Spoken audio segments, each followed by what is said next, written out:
have these different organizations. And one of the holdups was that what happens is, and what you would find is as we're competing with Nevada and other places to be that kind of state where that welcoming to businesses, issue was, and what you'd hear is, well, look at the Wyoming courts. And having practiced law in Wyoming for 30 years in trusts and agreements and corporate governance, my experience is that was a problem. And I think that they were right. And so the point was to have courts of limited jurisdiction that could move quickly and resolve these things at the speed of business rather than the speed of government. And so just a couple things I'd share with you is right now in Delaware, which is what we aspire to become, there's about 1,000 civil actions that are filed in the Chancery Court of Delaware every year. These cases include corporate matters such as challenges to mergers, fiduciary duty claims, books and cases of record, board compositions, appraisal actions, as well as actions seeking commercial injunctions over trade secrets, other things like that. So the Delaware court is known for its expedited proceedings. Cases which are assigned the highest priority and proceed to resolution on preliminary injunction are an abbreviated schedule designed to meet the needs of the parties based on the nature of the dispute, sometimes as short as 60 to 90 days. That's what we're trying to do in Wyoming. If you go to the page on litigation in Delaware, Court of Chancery is off the website. In Delaware, they talk about these various things. Just a couple things I would share with you. And part of this is not just creating the court, but creating a community of lawyers who are experienced in these kind of matters and can move in an expedited manner, in an expedited way to move these cases forward. For many experienced lawyers throughout the world, the principal reasons to recommend organizing in Delaware are the Delaware courts and the body of case law developed by those courts. They point in particular to the Chancery Court. So that's what they're trying to do there. The rules are different in Chancery Court than the other places that they are. Ultimately, it's been moving along.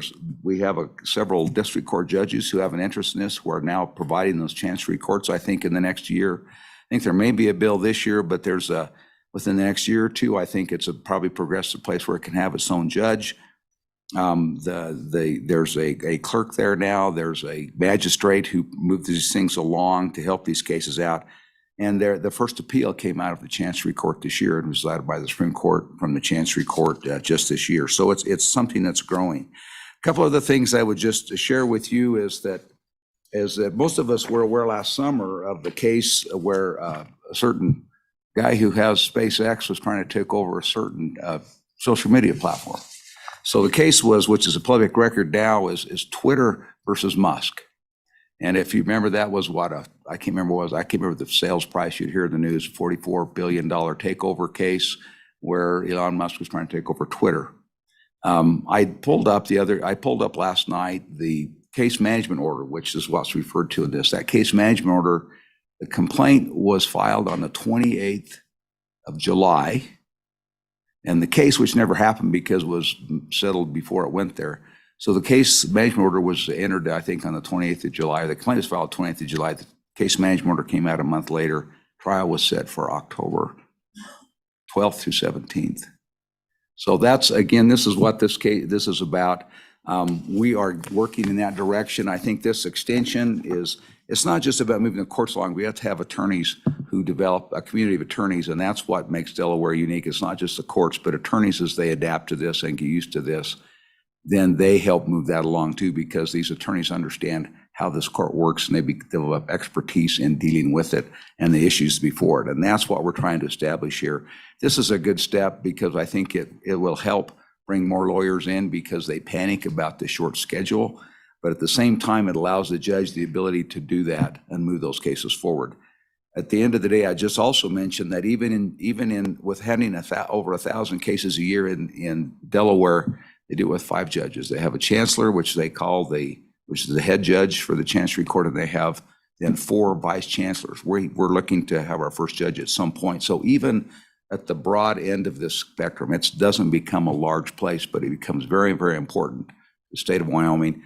I think many of us heard probably the Secretary's talk this last week, Secretary of State, where we're now the second largest filing place, and I think if I heard him right, in the country. Over $70 million come in through filing fees and other things into the Secretary of State's office. So it's really important for Wyoming. I can tell you that Well, I can't tell you who. I was meeting, the governor and I met with another company, large company, who many of you would recognize in the high-tech space, that is looking again and came in to talk to us.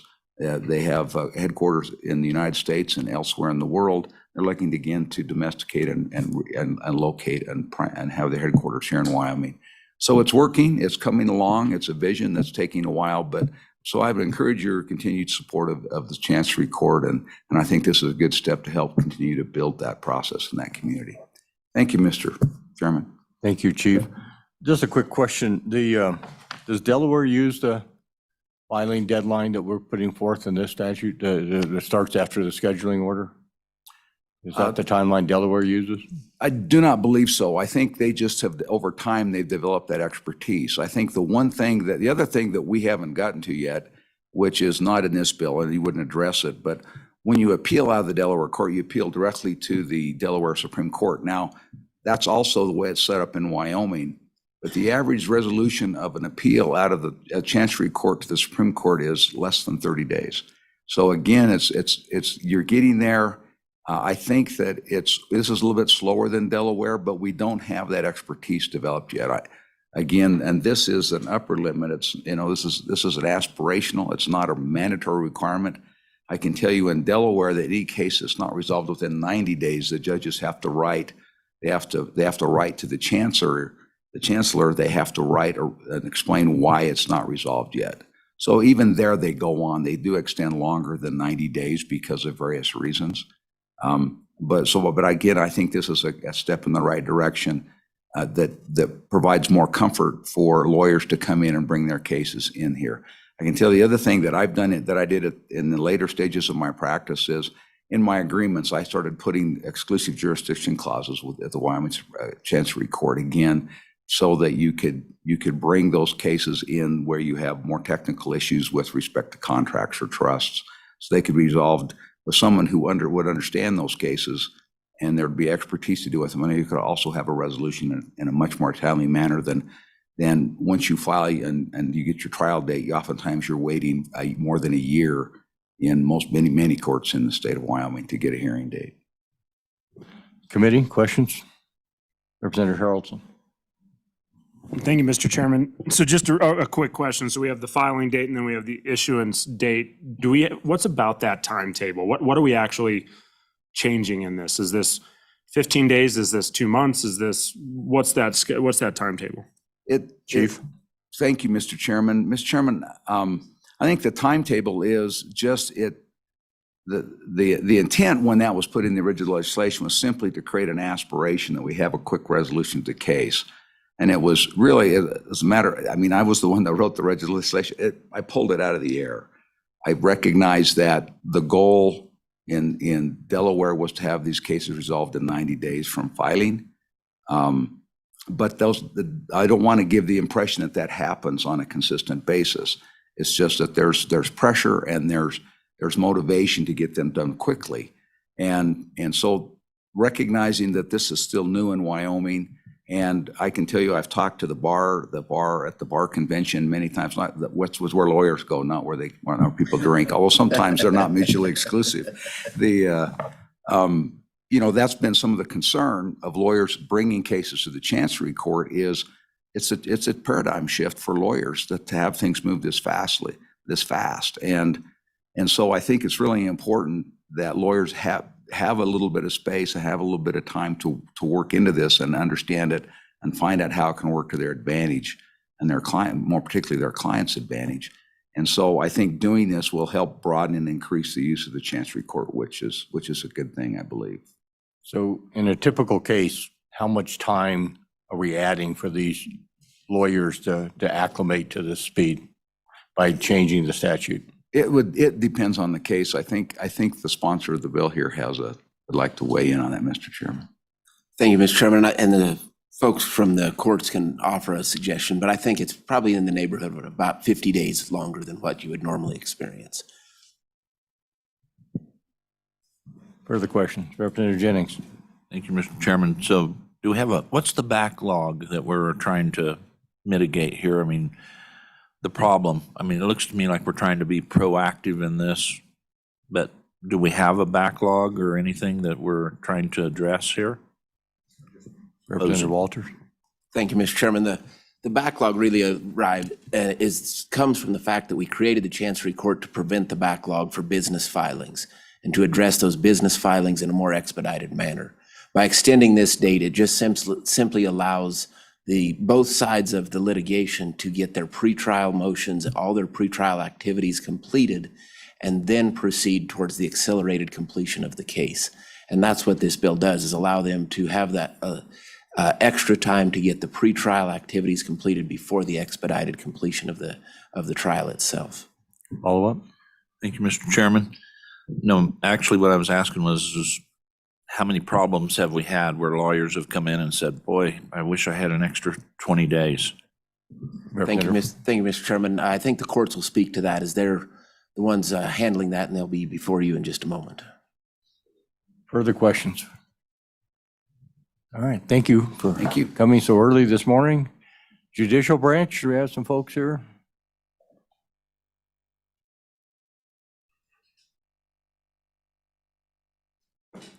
Please introduce yourself for the record and tell us what you'd like us to know. Chairman Washut, members of the committee, my name is Ben Birmingham. I serve as Chief Legal Officer in the Administrative Office of the Court, and in that role, I help with our Chancery Court. I'm here, want to just briefly state the branch's support for this bill and provide a bit more context and background to answer some of your questions. In the Chancery Court's a little over 2 years of experience, we've found that the 150 days from the date of filing has proven unattainable.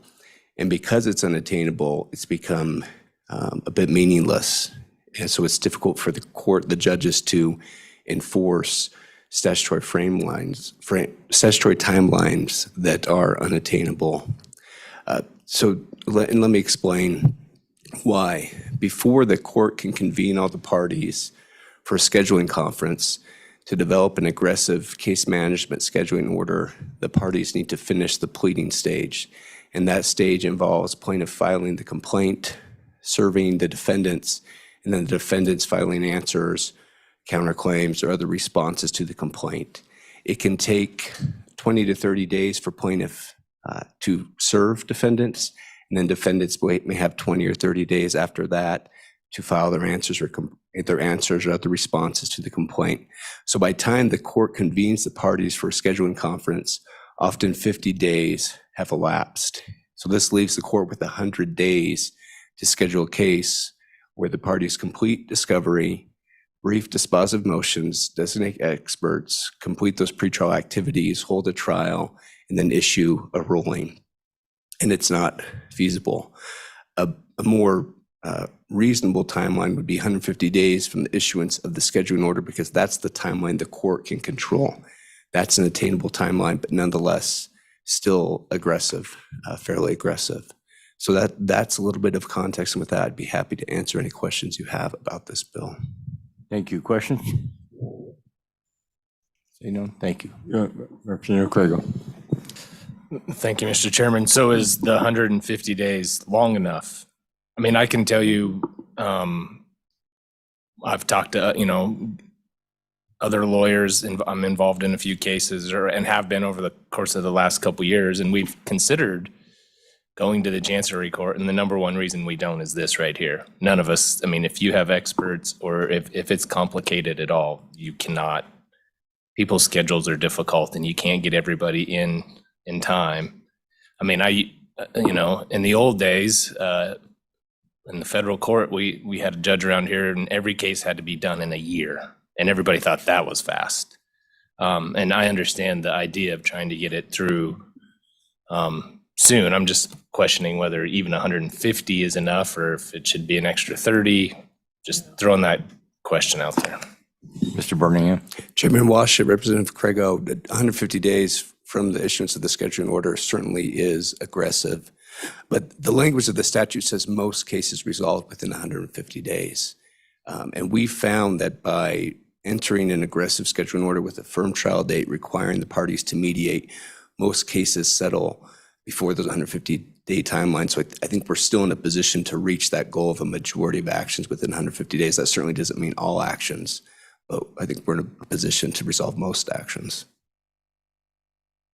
Thank you. Further questions? Do you have additional witnesses from the judicial branch, gentlemen? Is there anyone else in the room wishing to testify on House Bill 46? Seeing none, is there anyone on Zoom world out there in the virtual world? No? All right, so we'll close public comment. Or you want some final comments, Representative, before we close? Okay, we'll close public comment, bring it to the committee, your pleasure. Move the bill by Representative Chestick, second by Representative Oakley. Discussion? Amendments? Question on the bill. Call the roll. Representative Craigo. Representative Chestick. Representative Haroldson.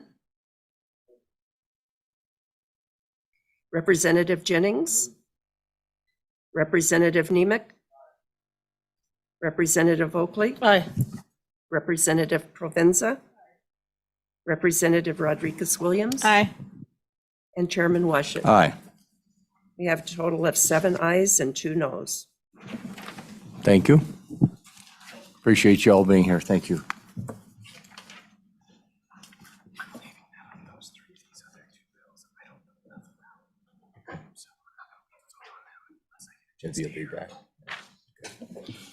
House Bill 29. House Bill 29.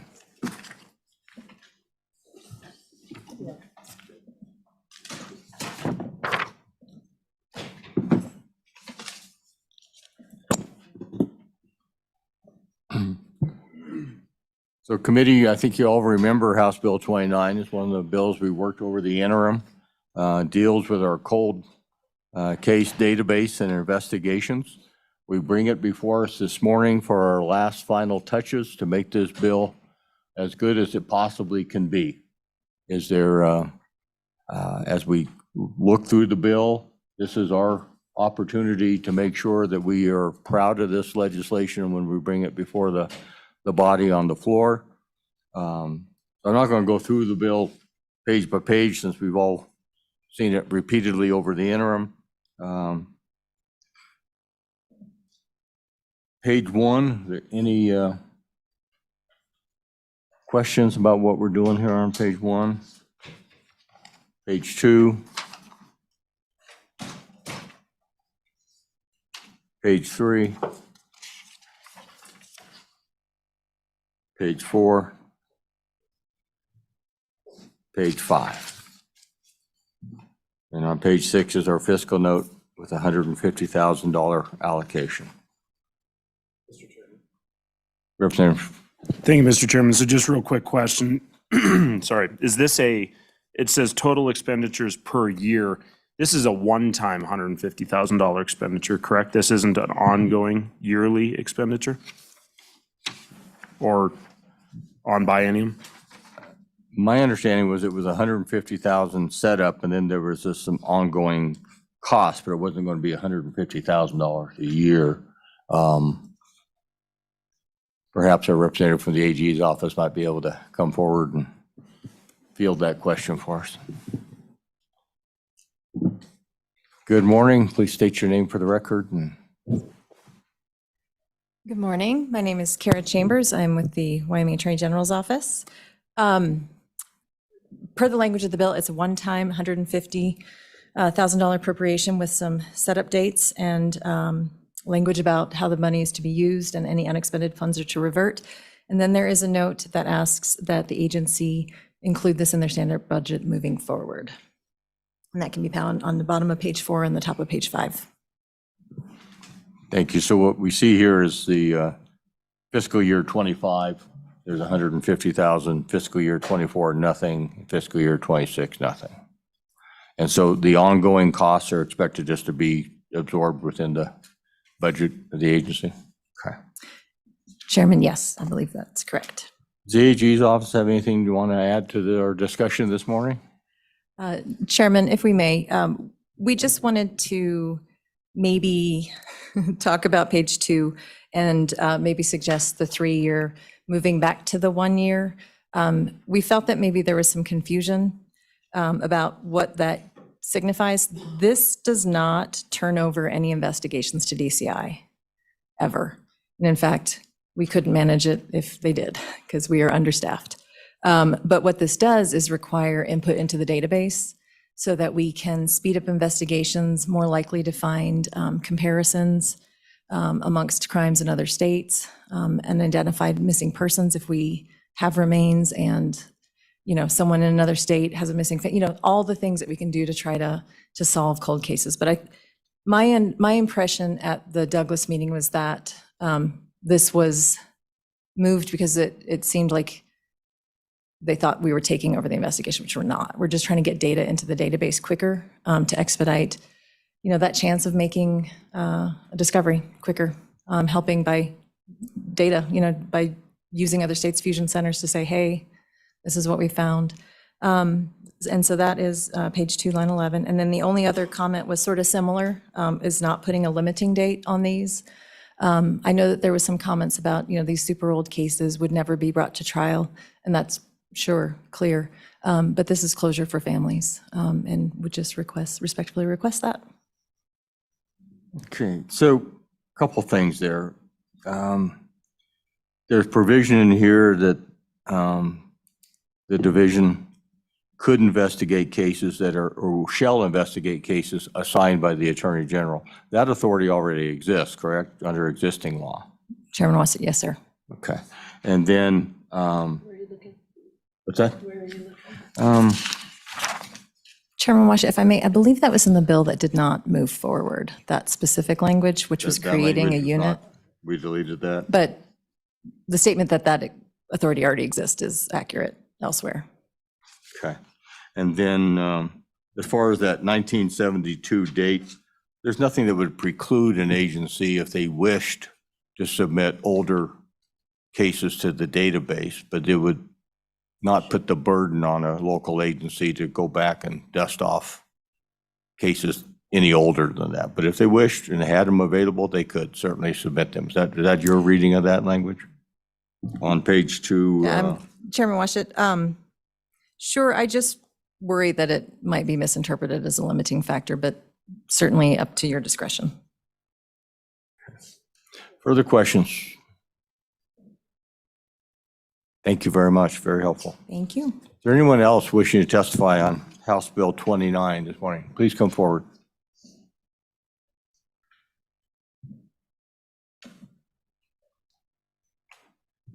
Just make sure you have a green light on your microphone and then identify yourself for the record and let us know what you'd like us to know about House Bill 29.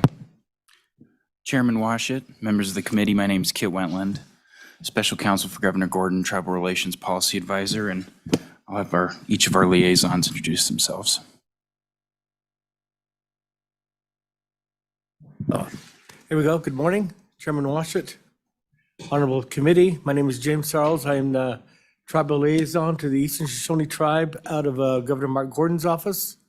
I'd just like to comment on this House Bill 29 cold case investigations, and I, truly would like your support. Governor Gordon believes that public safety for all Wyoming residents is important, and the governor also supports efforts like this to help solve long-standing cold cases and MMIP cases. Thank you very much. Chairman Wassett, Committee, my name is Anita Roman, Tribal Liaison for the Northern Arapaho Tribe under Governor Mark Gordon's office. And while I can't directly speak for my council, I definitely communicate with them on a regular basis. And MMIP is personal in a lot of ways for us.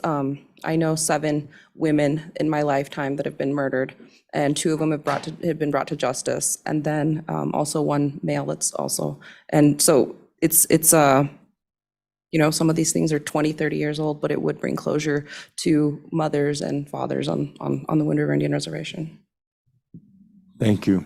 Could you elaborate a little bit about what it feels like to have a friend or someone be murdered and have it unresolved? What does that feel like? Well, I try not to get choked up. it tears up families. So the first murder that I have was my sister-in-law, and she had 3 beautiful boys, and her mother did everything she could to bring her murder to, to light, to justice. We just don't know who did it. It tore the family apart. The boys are not okay. My niece, her mother never recovered and actually left the family altogether and just had to get away from the reservation all the way. And Lily did pass away not knowing who killed her daughter. And so it destroyed our family in a lot of ways. And there's never going to be that person at the dinner table. There's never going to be, there's nothing that we can do for her, Thank you. Appreciate it. I think it's important for the committee and people out there listening to our testimony this morning to understand the purpose and value of creating this database, that we don't have victims who feel like their case has just been forgotten, and that we do everything we can as a state to keep these cases in a present memory. When detectives retire, sometimes, these cases, there's nobody to pick it up, and victims pass away, their family members pass away, never having that resolution. So I think this bill is perhaps one of the most important pieces of work that we encountered over the interim, and I appreciate your willingness to share that with us this morning. Other questions? Anyone? Any further comments from any of you? We appreciate the governor's office and the tribal support. Thank you. Thank you, Chairman. Is there anyone else in the room wishing to testify on this bill? Mr. Thompson?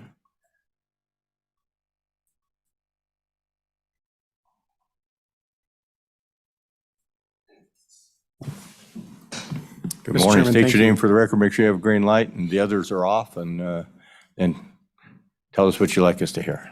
Thank you, Mr. Chairman. My name is Alan Thompson. I'm the Executive Director of the Wyoming Association of Sheriffs and Chiefs of Police. And, I have been having conversations with Director Jones and other personnel from the division regarding the promulgating of rules should this bill pass.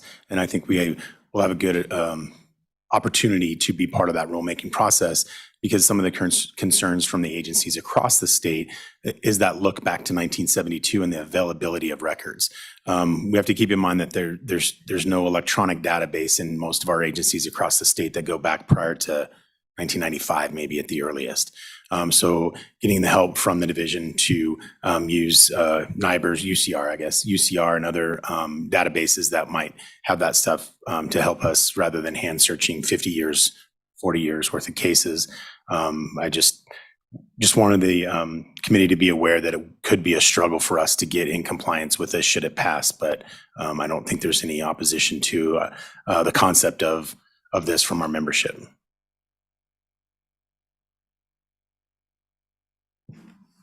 Questions for Mr. Thompson? So so we say that they shall provide the division with the information. Is there a timeline in this bill draft? How much time the local agencies have to comply with getting all that information to the division? Mr. Thompson? My understanding of the bill, Mr. Chairman, is that later on there's a report required to be given to this committee in October, I think, of 2024 should this bill pass. I might be confusing that with another. No. But as far as a timeline to comply with that, I'm not aware of that. I would assume, Mr. Chairman, that would be part of the rules that the division would be able to promulgate. Very good. Thank you. I just assume that's correct. Yeah. Anything further? Any questions? Thank you, Mr. Thompson. Thank you, Mr. Chairman. Anyone on Zoom wishing to testify on 46 or 29? Anybody else in the room wishing to testify on House Bill 29? With that, I'll close public comment. Committee, what's your pleasure? Moved by Representative Rodriguez-Williams, second by Representative Nemec. So for anyone watching who knows we had a couple of our members depart, Revenue Committee is dealing with property tax reform this morning, and some of our members have interests and bills that are before that committee, so they had to step out to deal with those things, so. So any discussion or amendments to House Bill 29, committee? Representative Provenza. Thank you, Mr. Chairman. I would move that we amend page 2, line 11 to 1 year.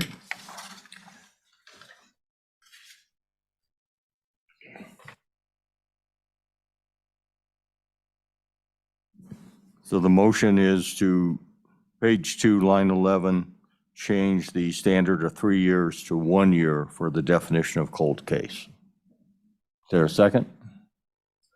Second by Representative Shestak. Discussion on the amendment. Representative Provenza, rationale? Thank you, Mr. Chairman. I think based on testimony from the AG's office, this sounds like this gives us more of an opportunity to kind of get in front of something before too much time goes by, and gets more folks kind of looking at something. And it sounds like there wasn't much heartache from other agencies in having to meet that. Further discussion. Representative Nemec. I just think, Mr. Chairman, I just think in a like homicide case, 1 year is really not that much time. It's pretty much a fresh case. So maybe split the difference. 2 years might be more welcome. Thank you. Thank you. Further discussion, Representative Harrelson. Mr. Chairman, just a real quick question. Is there any other conforming amendments we would have to make throughout statute if we do say this is if we change this from 3 to 1 or 3 to 2 or whatever, we make that change? Is this the only place in our green books that state that a cold case is at 3 years or putting a timetable or timeline on that? That's something we have to keep an eye on. We don't make That's a an issue. good reminder, but I don't think the statutes address cold cases anywhere else. So I think this is a first venture into this arena. I'm getting a nod from the Attorney General's office, so I think I'm correct on that. Other discussion, further discussion. Okay, all in favor of Representative Provenza's amendment for 1 year, say aye. Aye. All those opposed, no? No. That amendment has failed. Representative Provenza. Thank you, Mr. Chairman. I would move amendment on page 2, line 11 for 2 years. Is there a second? Second. Nemec. So the motion is by Representative Provenza to change the timeline for defining a cold case to 2 years, seconded by Representative Nemec. Discussion. All those in favor of Representative Provenza's amendment, say aye. Aye. Those opposed? That amendment has carried, so we switch it to 2 years.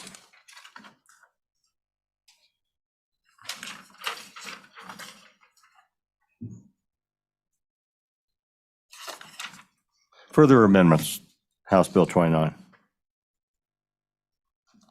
Everybody comfortable taking this to the floor as is? All right, let's call the roll on House Bill 29. Representative Grego? He left a vote of aye. Representative Chestik? Aye. Representative Haroldson? Aye. Representative Jennings? Aye. Representative Nemec? Aye. Representative Oakley?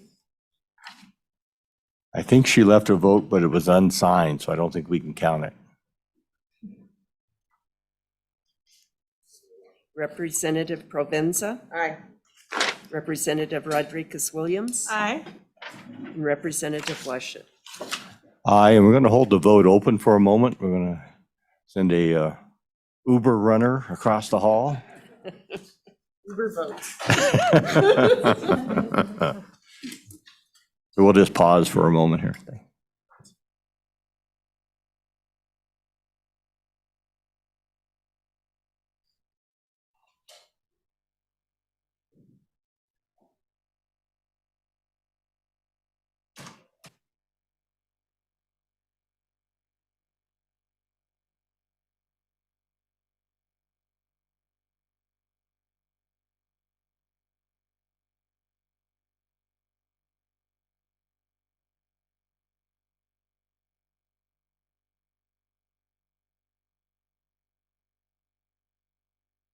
Hopefully Representative Oakley tipped her Uber driver. Representative Oakley votes aye. Mr. Chairman, Thank you. Representative Jennings. how do we know that the Uber person didn't just go out in the hall and sign that? You want to know? There's some blood on here. Maybe we get a little DNA analysis here, so. So what's the tally on the vote? We have a total of 9 ayes. Thank you. Do we have a volunteer to carry the bill on the floor? I can do it. Thank you, Representative Provenzia.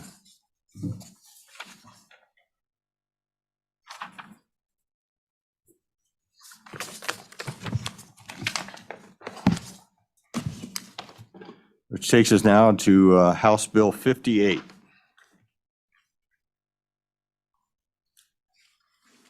This is a bill that came to Judiciary from the Select Committee on Tribal Relations. You're going to present the bill? Representative Chestik, why don't you introduce the bill to Judiciary? Thank you, Mr. Chairman. I'm taking off my invisible judiciary hat and putting on my invisible Select Committee on Tribal Relations hat at the moment. This is a bill, it works in the same space that the bill we just passed does, and that is to help us try and clear some cold cases.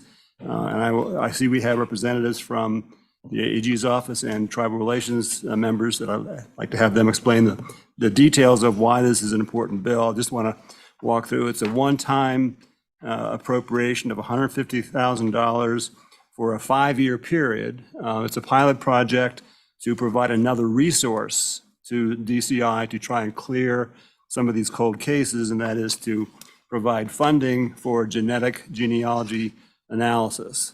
With that, I think I'd like to turn it over to the representatives from the AG's office and tribal relations liaisons, and they can explain the details of why this is so necessary. You're not going to explain the whole genetic DNA testing process? I would prefer that they do that. Thank you. From the agencies who wishes to testify.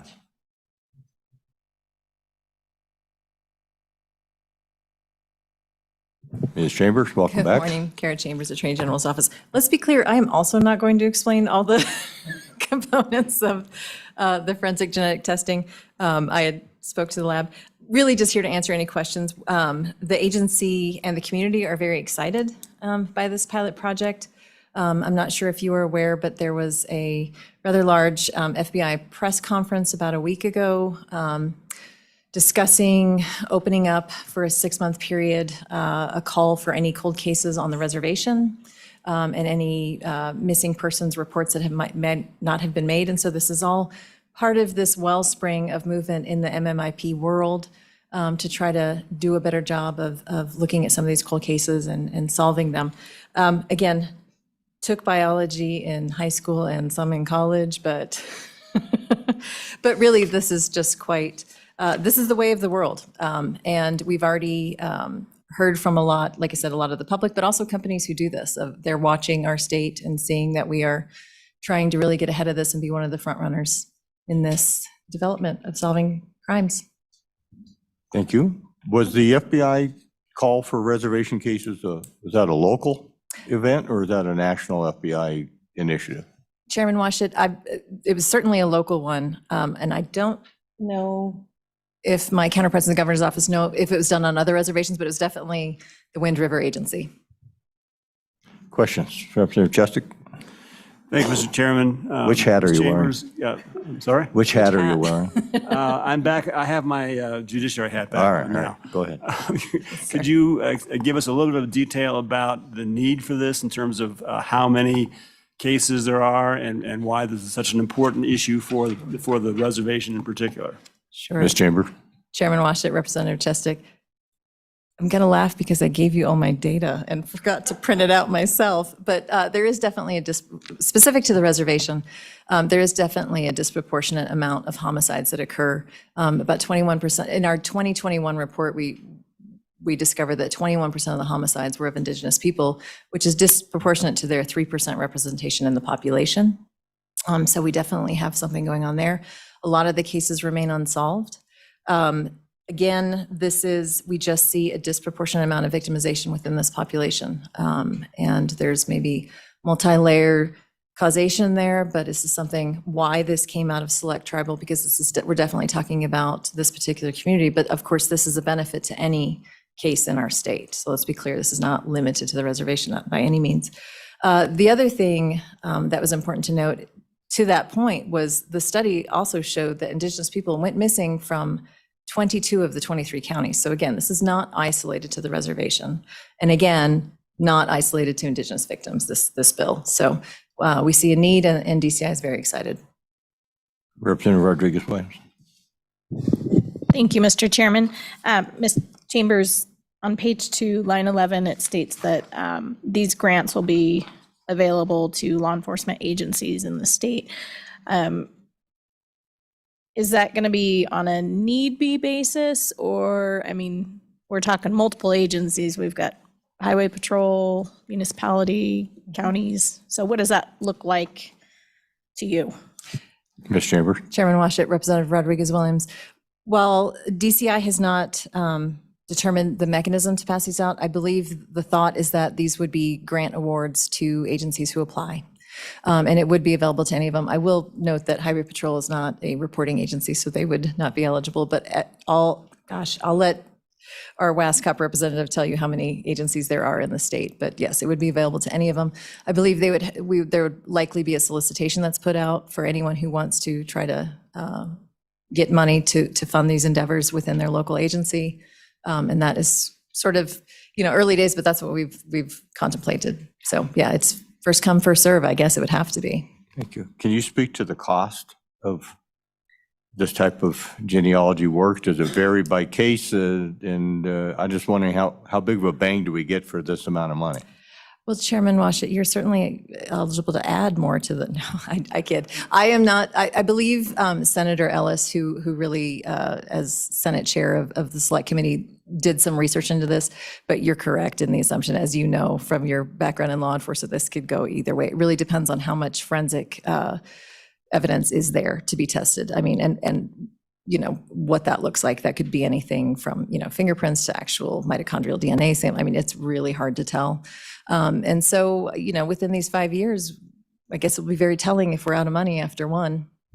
But yeah, I do know that there was an educated guess that went into the pilot project amount. Thank you. Further questions from Ms. Chambers?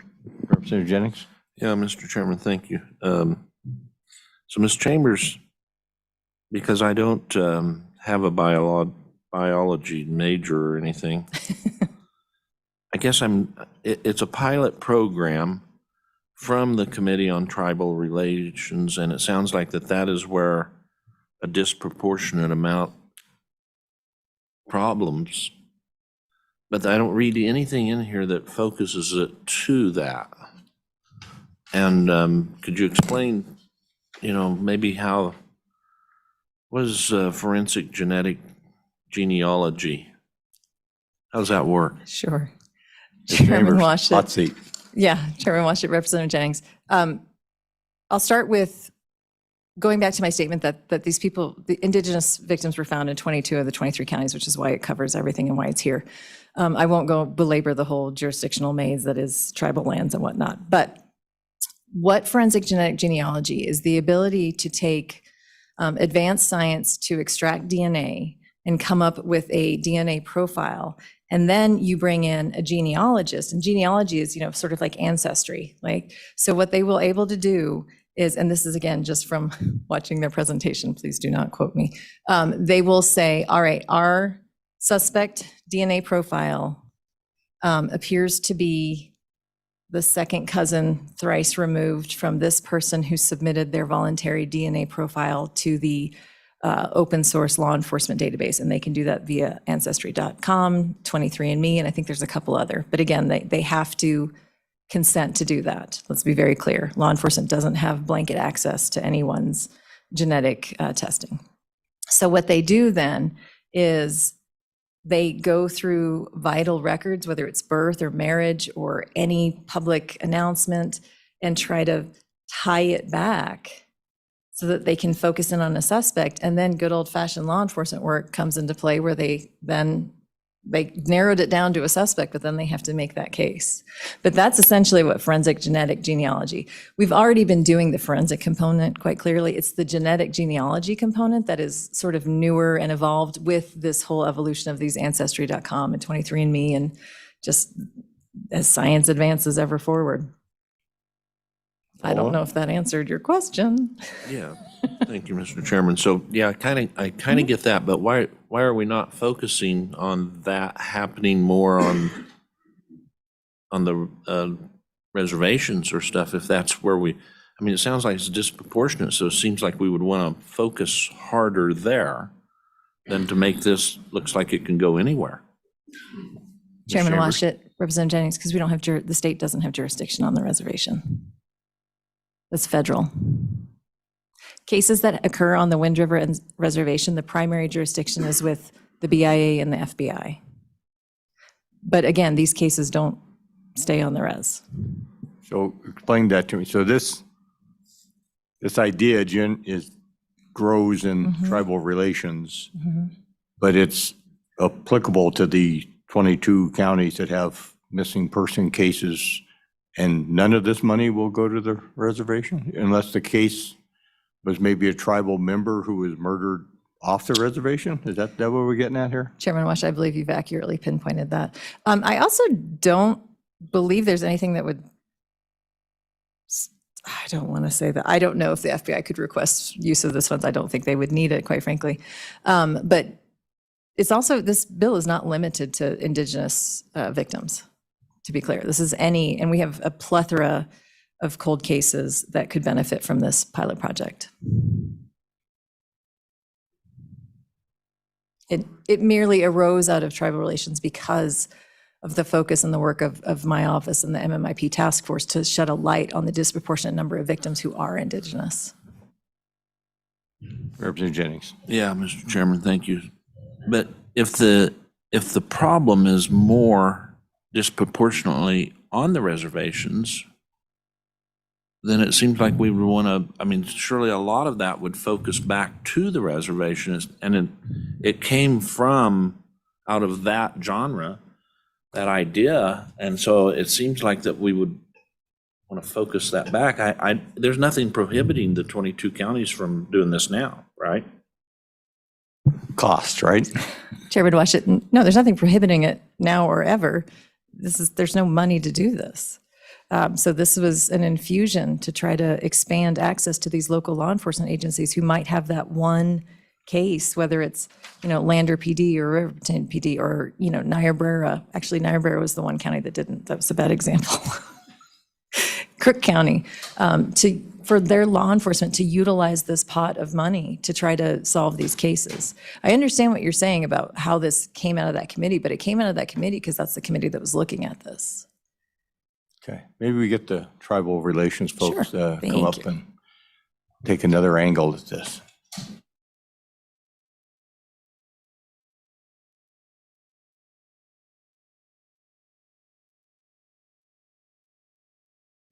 Welcome back. I need you to state your names one more time for this bill. And then tell us a little bit about how this topic came up in tribal relations and how it's now before us for a statewide implementation. Chairman Washat Committee, Anita Roman. I'm the tribal liaison for the Northern Arapaho Tribe under Governor Mark Gordon's office. So Representative, Chairman, okay. I wanted to address the question. Good morning again, Chairman Washut, Honorable Committee. I'm James Searles. I'm the Eastern Shoshone Tribal Liaison at Governor Mark Gordon's office. Chairman Washington, Kit Wentland, Special Counsel, Tribal Relations Policy Advisor for Mark Gordon, for Governor Mark Gordon. And then I think the liaisons both have thoughts on this topic. I do know just on the front end, going to Ms. Chambers' point, this bill came out of Tribal Select because missing and murdered persons cases go cold so quick. There's so many of them that are cold, and there's so many of them that now are cold and hard to find evidence. Yep. the difficulty in finding evidence for these cold cases, because many MMIP cases are cold, means you need these more sophisticated tools at hand to solve them. And that problem and just the awareness of it is so much more acute around the Wind River Indian Reservation, precisely because there's so many of those cold cases now. It's part of why the FBI is doing their outreach. They don't even know the full list. So I think to the representative's point, is it likely that this money would get used more in that area? Yes. Jurisdictional issues, however, and the fact that there are Native American communities around the state, whether it's the Crow tribe, the Cheyenne close to Sheridan, the Lakota close to Crook County, the Ute close to our southern border with Colorado, the Eastern Shoshone, the Northern Arapaho, the Shoshone Bannock in Western Wyoming. There are tribes around the state, tribal members around the state, and I think that's another reason why having more broad application can help. But with that, I don't want to step on our tribal liaison's toes. I'll turn it over to Ms. Roman. Chairman Washat, and I wanted to address Representative Jennings. Of the 8 people that I know personally that I had dinner with that were murdered, I think 5 of them were actually found in Riverton and in Lander. So not I think, I know. And within Fremont County, not on the reservation directly. So there's definitely the connection there. And then I don't want to step on James's toes, but I also, Chairman, wanted to address the FBI thing. James had scheduled a meeting, we got to talk to them. And so there is another effort that they're kind of mirroring it off that is in New Mexico, but it is very specific to our reservation as it's a very specialized situation where we have 2 tribes that own 50%, like we share the land equally. So, but we have very different customs and cultures. So, the effort there is just going to be very different, the approach, specialized to our community. Chairman Washat, committee, yes, we have spoken with the FBI. They are going to start like a hotline, if you will. Anybody can call it, if they leave a name and number, they'll if they don't answer it, they'll get back to them. They will make a solid effort. They also have an email address, to anybody that can submit. I'm sure there are probably going to be some things that don't, really don't necessarily affect, but hopefully if they can get one case solved, it would be good. Thank you. So, Representative Jennings, you have something? I do have a question again, or a refocused of the question, Mr. Chairman. So I'm not opposed to the notion, in fact, of catching bad guys and 100% in favor of that.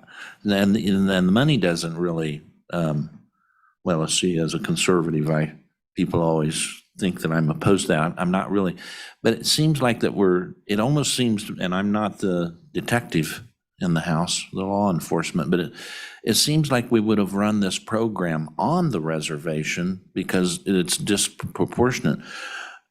I understand that we as the state cannot do that. We don't have jurisdiction to do that, but it seems like that if you're wanting us to run a pilot program, you guys would have run it first. You would have run a small sample and said, hey, we solved 2 cases and it was working great. And so is there a reason, because it seems like that we're backwards, we're reaching outside of the reservation and that, unfortunately, there's disproportionate number of crimes there. It seems like that we would start there instead of coming to the state first. I might not be making sense there. I'm not the detective in the room. Chairman Washat, Representative Jennings, I think I understand your question better. I understand that framing, and I think you make a valid point. At the risk of being too blunt, I think part of the problem is we can't control. The jurisdictional issue means that, especially on Wind River Indian Reservation, since neither tribe has their own dedicated law enforcement agency, the way it's set up jurisdictionally, the BIA has law enforcement capacity for criminal enforcement actions, and then the FBI helps them investigate. It took until now for the FBI to do this outreach. And with the BIA, I do think there's a good BIA police chief there now, but there's always resource issues, staffing issues. And I think the reason you're seeing this, maybe it is backwards. Maybe the state's doing something that we would hope would be more focused to by the feds on the reservation.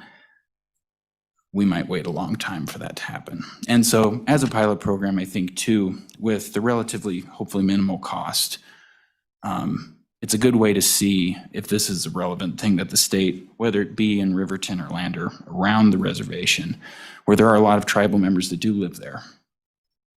Maybe that's a way to see if there's a bigger need, even within the jurisdiction of the state of Wyoming than we realized at first. So would it make sense to do this pilot project and limit it to Fremont County for this initial phase?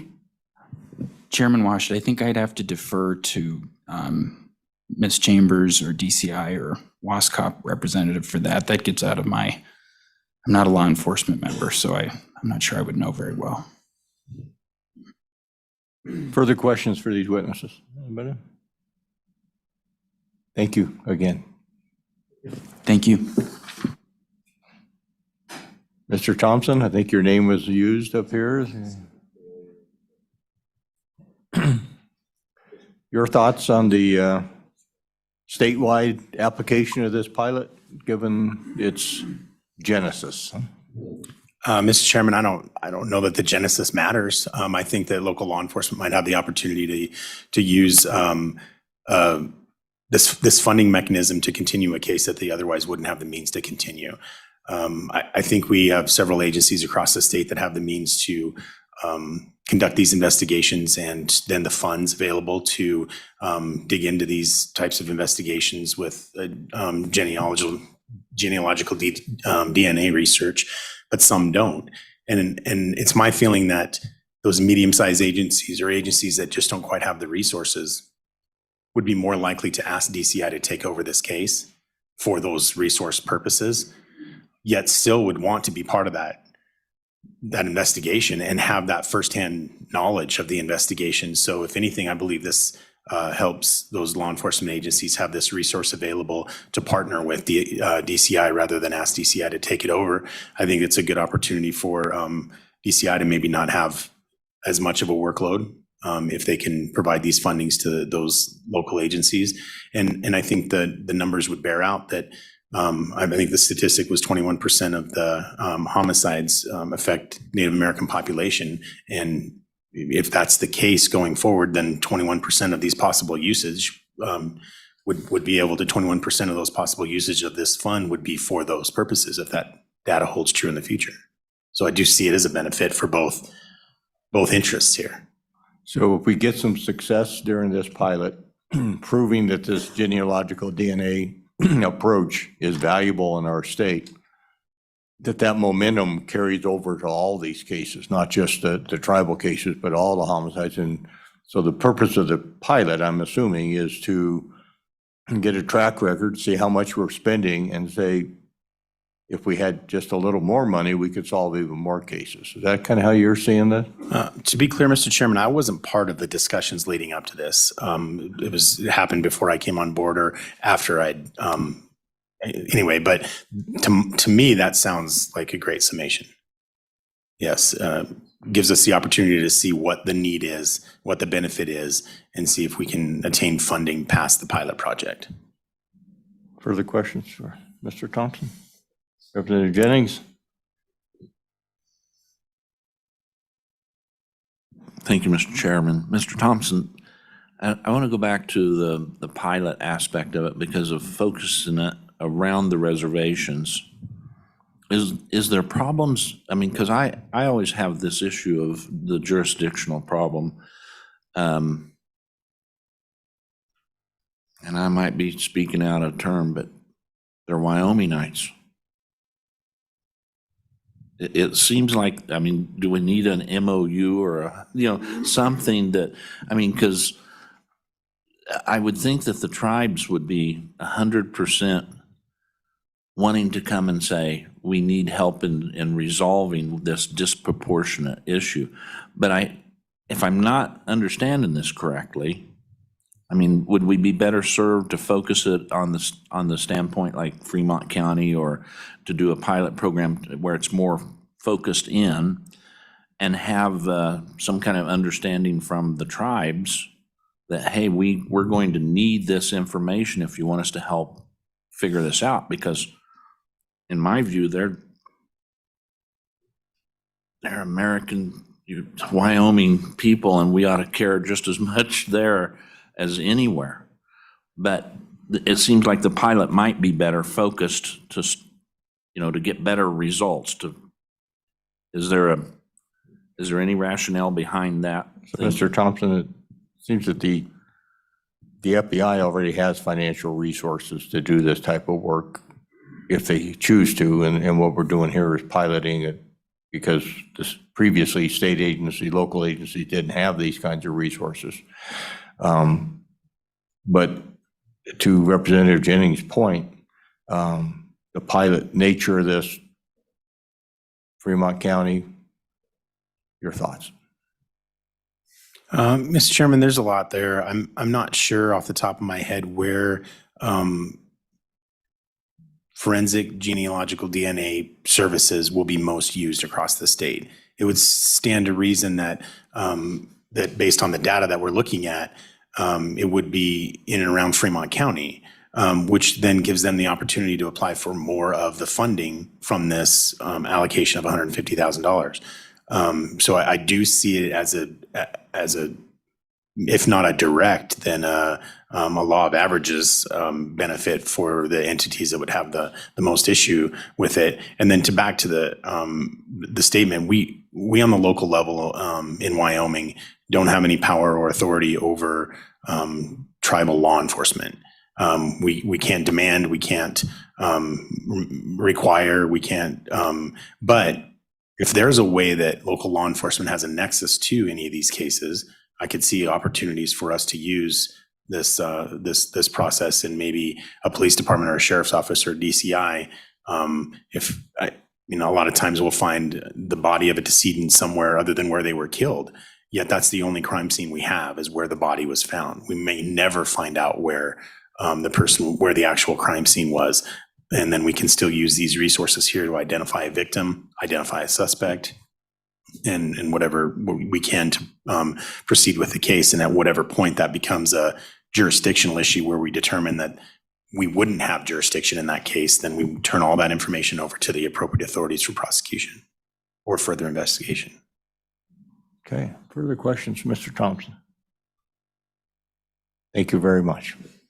Thank you, Mr. Chairman. Are there any other witnesses in the room on House Bill 58? Any witnesses in the Zoom world?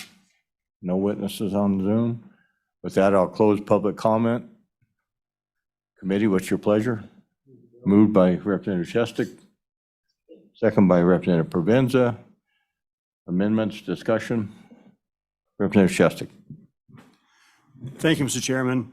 I would just like to point out that the fact that this bill originated with the Select Tribal does not mean that it's only going to benefit Indigenous people.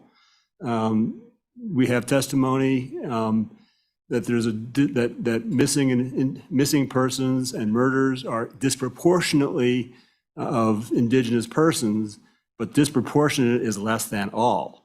There are a lot of other missing person cases that do not involve Indigenous people. And therefore, I would resist any effort to limit this to Fremont County or to limit the application of it. I think it should be a statewide program, and it's, like I said, it's a one-time grant of $150,000 for 5 years. So $30,000 a year is not a big deal, but it could, if it helps us clear some cases, whether they're Indigenous people or not, I think it's worth doing. So I am very much in favor of this bill. Further comment or amendments? Further discussion? Hearing none. Call the roll on House Bill 58. Representative Cragel.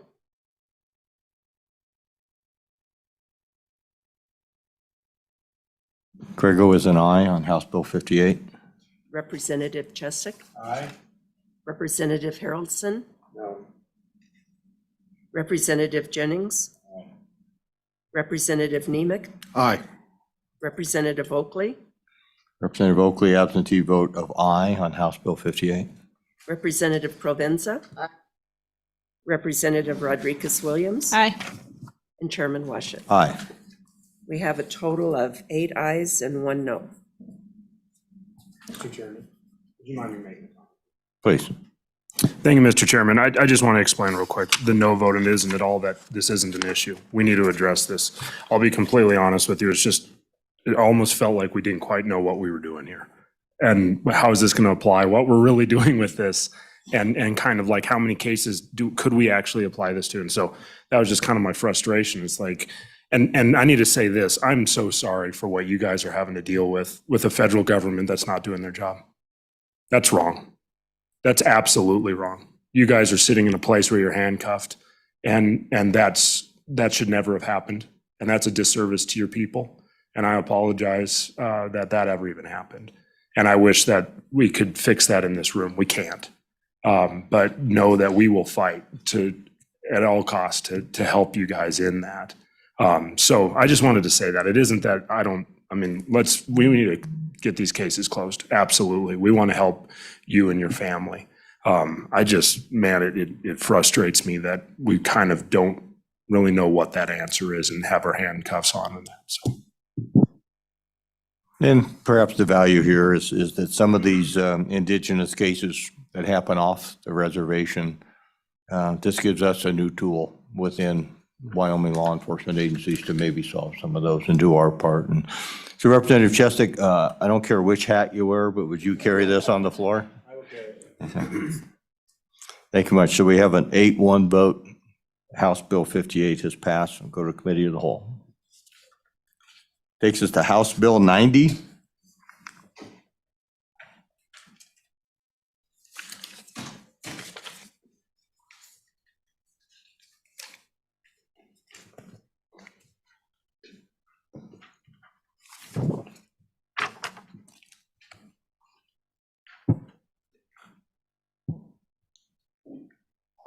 Representative Rodriguez Williams on the other side of the.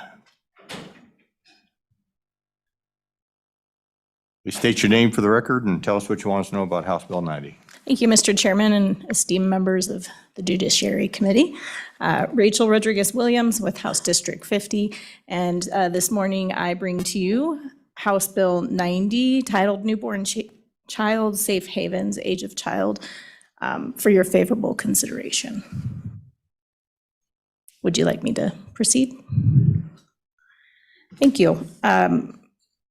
So this bill essentially amends current state statute, specifically 14-11-102, by increasing the age a baby may be relinquished from 14 days to 60 days of age or younger. The why the increase in age?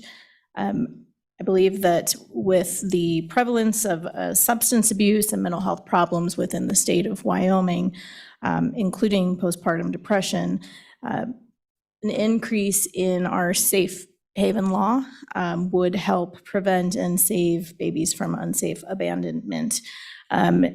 If you're not familiar with safe haven laws, we have had one on the books for some time.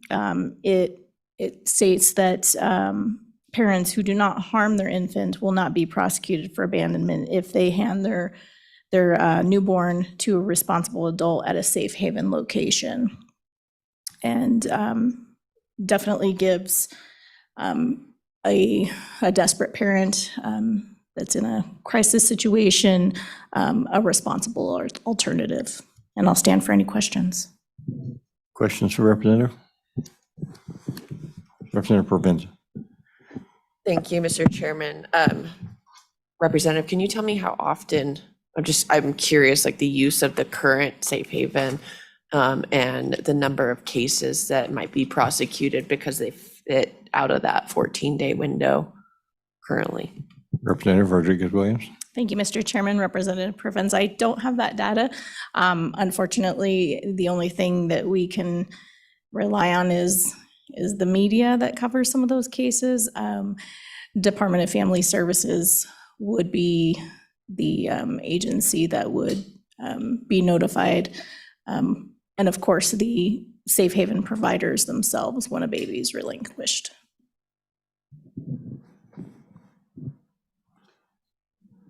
Have we had any safe haven usage in Wyoming at all? Since the law was adopted, do you have any idea? Mr. Chairman, I have read some articles that date back some time where there have been babies that have been relinquished. I don't have those right with me right now, but again, there's no database to my knowledge that I could access or find with numbers. So if I'm correct, the intent here is that maybe a mom thought she was going to be able to hang on to this child and make things work, and the 14-day window has passed and it builds and becomes a crisis before 60 days, but after the 14 days, and at that point, the mother decides, I'm not going to be able to make this work. And that's why you want this window to be expanded, given all the circumstances of real life in modern America, right?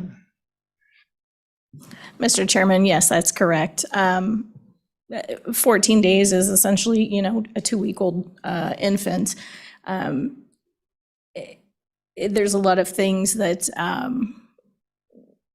go on, especially with postpartum depression.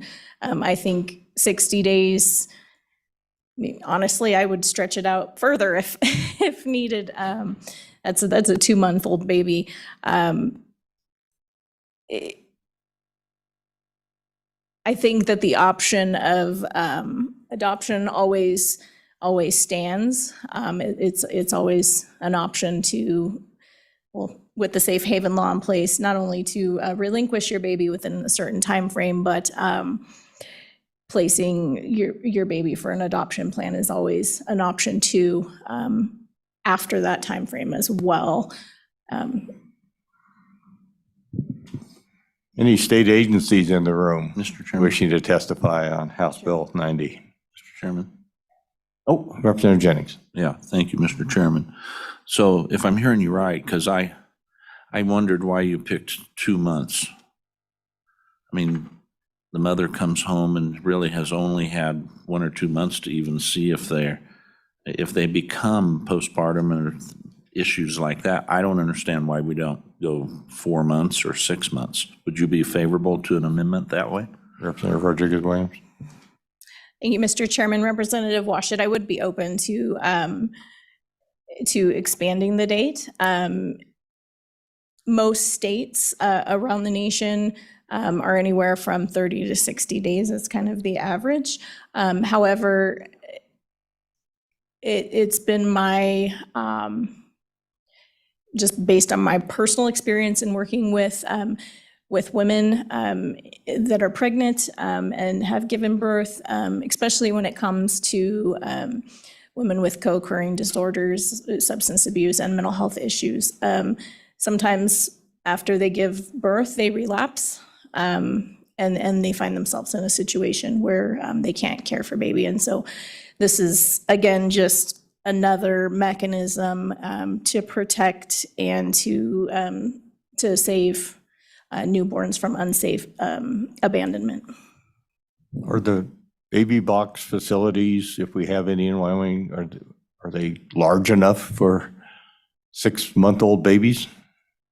Mr. Chairman, members of the committee, thank you for that question. So as you know, I do have another bill that's out there that does, it's a one-time grant that would fund newborn safety devices. At this time, the state does not have any newborn safety devices that I am aware of. I do know of, I've been told that there's one hospital that has sort of a bassinet basket within their ER entrance, which is interesting. But I would also entertain a motion, the way that our current statute that we're dealing with right now, that I'm trying to amend, an amendment when it comes to defining a safe haven provider, but also considering adding or a newborn safety device. And that would specifically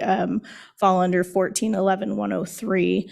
And so it would be an add to the statute. But I with this do bill first- title, I don't think we can put that amendment Right, on this right. one. But thank you. So you think that we could handle up to 6 months if we chose to go that way? To my knowledge, newborn safety devices that are purchased by different manufacturers across the nation, are developed by different manufacturers across the nation, are accommodating of that. Further questions, Representative Rodriguez-Williams? Representative Provenza. Thank you, Mr. Chairman, and this might be a better question for DFS, but I'm curious how this impacts potentially adoption procedures. So someone gives up their child, what happens after that under this statute? If you know, otherwise we can hold for your. Mr. Chairman, Representative Provenza, I would defer to DFS for that question. All right, Director.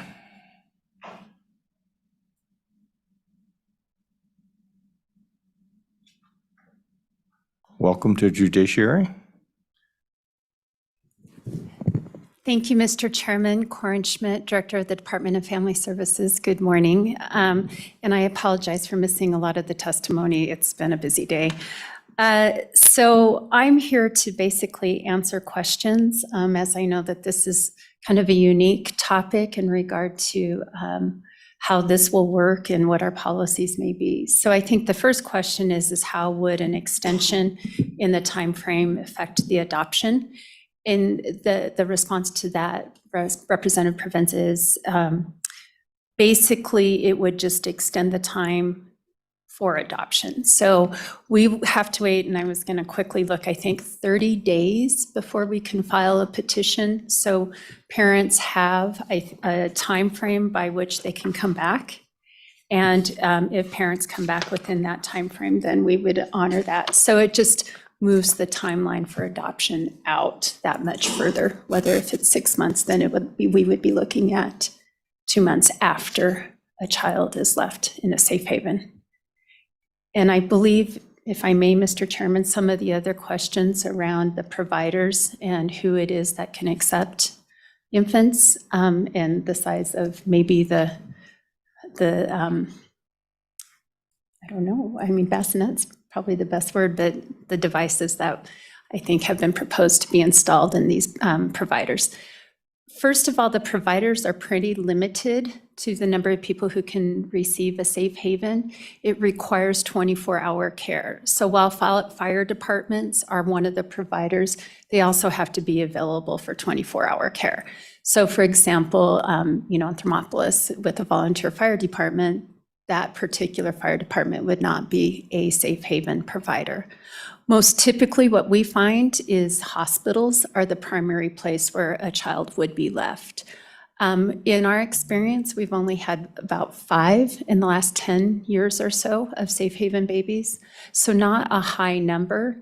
I don't know if that's attributable to, the 2-week mark or something else, but it hasn't been something we've had a lot of experience with. The most recent case I'm familiar with, there was a safe haven baby, but the parents changed their mind and came back. I think the issue about extending, what that means to extend, is that what the safe haven law does is make things safe. So what it does is prevent any type of further action against the parent if they decide to give up their child. That's kind of the quid pro quo. You give up your baby, we're not going to pursue any type of charges. So if you extend it out, then that's the longer duration of baby has with parents maybe or may not knowing. But if a parent in the situation that was proposed 6 months, if they were to give up the baby, they would be free from any type of legal recourse or DFS judiciary statute, or judicial court statutes that say that would be like abandonment. Further questions? Representative Provenza. Thank you, Mr. Chairman. Director, do you know how often this is happening, how many cases we've had, and particularly if there's been any criminal pursuit, I guess, of folks who have left babies at safe haven spots after 14 days, but before 60, or if there's any gap there that we should be concerned about? Director. Mr. Chairman, Representative Provenza, no, I don't have any data or knowledge about what that looks like. Representative Provenza. But do we know how often the current statute has been used? How many children have been given up, say, in the last 10 years? She said 5, right? Mr. Chairman, 5. It was 5 in 10 years, yeah. Director, can you talk to us a little bit about postpartum depression and the duration and evolution of that, and how that might relate to this timeframe? Mr. Chairman, to Representative Rodriguez-Williams' point, you know, that the postpartum depression can continue for a while. And I think understanding some of the information that was provided last year when there was the conversation about extending postpartum benefits for up to a year, we do see family or moms who may at some point, especially as they come from hospital, feel like everything's okay. And then as time wears on and the depression sets in, isolation is a real common issue with new moms that can then lead to depression. Certainly relapse is a potential as well. I don't have a time frame for it, but what we do know is that it's not limited to just the first few months. It does extend, but I'm not a physician either, so. Representative Harrelson. Thank you, Mr. Chairman. Just to kind of clarify about a conversation we just had, I've looked at 3 different manufacturers and they're 30 to 36 inches. And an average 6-month-old child is 25 3/4 to 26 and a half. So it would be able to hold or take a 6-month-old child. Further questions? Anything else from either of you? No, Mr. Okay. Chairman, did I get anything you needed? Any parting comments? All right. Anyone else in the room wishing to testify on House Bill 90? House Bill 90. Anybody in Zoom world? All right, I'll close public comment. Committee, what's your pleasure? Move the bill by Jennings, second by Harrelson. Discussion, amendments, Representative Jennings. Amendment? You have your mic on, please. Thank you, Mr. Chairman. I'd like to, on page 2, I'd like to strike 60 and put in 180. Motion is to extend from 60 to 180 days. Is there a second? 6 months. Second? Second by Harrelson. Discussion on the amendment. Representative Jennings? My thought there is that when you think about the postpartum and things that occur in life and our culture has shifted so much to single family, things of that nature. If it's 60 days or 14 days at 6 months, if that parent is overwhelmed and they have come to the conclusion that they don't want to keep that child, then I don't want that child to have to be raised in that circumstance. And I think it just provides for more safety, and if it helps down the adoption side of this, I'm 100% for it. Further discussion on the amendment? Hearing none, all in favor of Representative Jennings' amendment to move it to 180 days, say aye. Aye. Those opposed, no? So we have 2 noes, motion carries. Further discussion or amendments? Seeing none, Debbie, you want to call the roll on House Bill 90? Representative Cragel,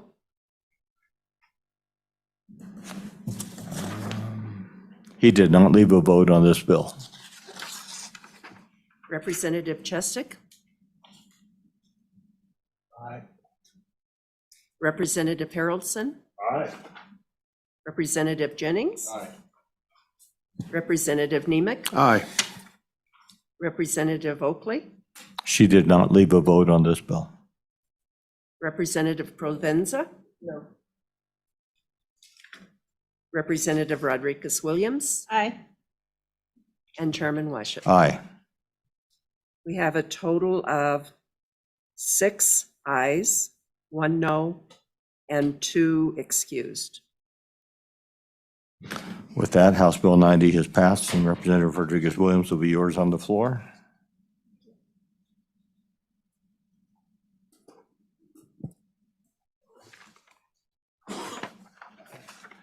We've been at this now for an hour and a half. Let's take about a 10-minute break.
Welcome back, everyone.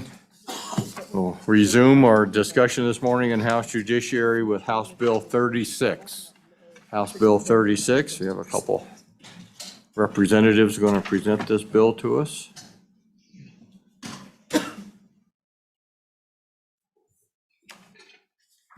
I have to admit, I had forgotten that we even had a select federal natural resource management committee. And when I saw the abbreviation on the list, I'm going, what is that? Well, welcome. And please introduce yourselves and tell us what you'd like us to know about House Bill 36. Maybe walk us through the bill. Well, thank you, ladies and gentlemen of the Judiciary. I bring to you, first of all, my name is John Winter from House District 28, and I bring to you House Bill 36. It's called the Natural Resource Protection Act. And as probably most of you have heard over the last year, efforts by the Bureau of Land Management in the southwestern part of Wyoming, they have been developing what they call the Natural Resource Plan for their district. And it's in the Rock Springs district, but it's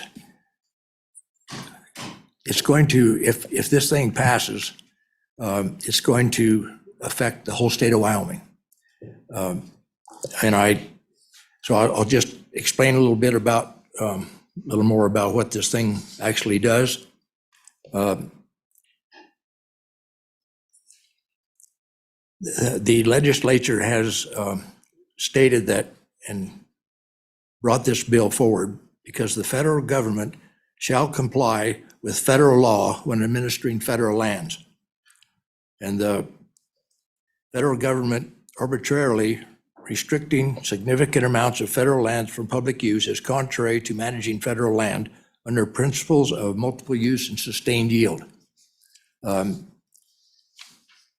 That's what the Bureau of Land Management does, is manage lands under those rules. And so this bill provides for the governor to determine when an executive order, a final rule, or regulation of the federal government does not comply with these federal laws regarding federal land management, and upon providing notice, this state and all political subdivisions of this state shall not use any personnel, funds appropriated by the legislature or any other source of funds that originate within the state of Wyoming to enforce or administer that federal executive order, final rule, or regulation.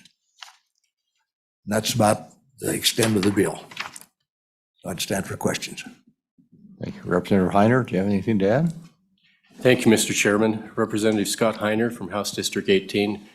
This bill came from our committee because, of course, that was a very popular topic at the time.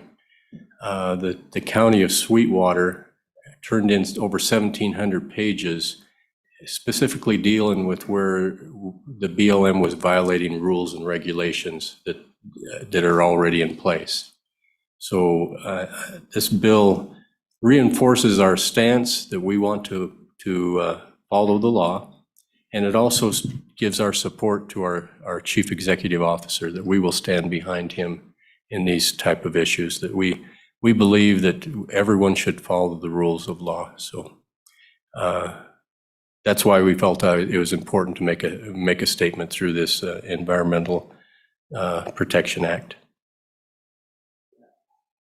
Committee questions? Representative Craigo.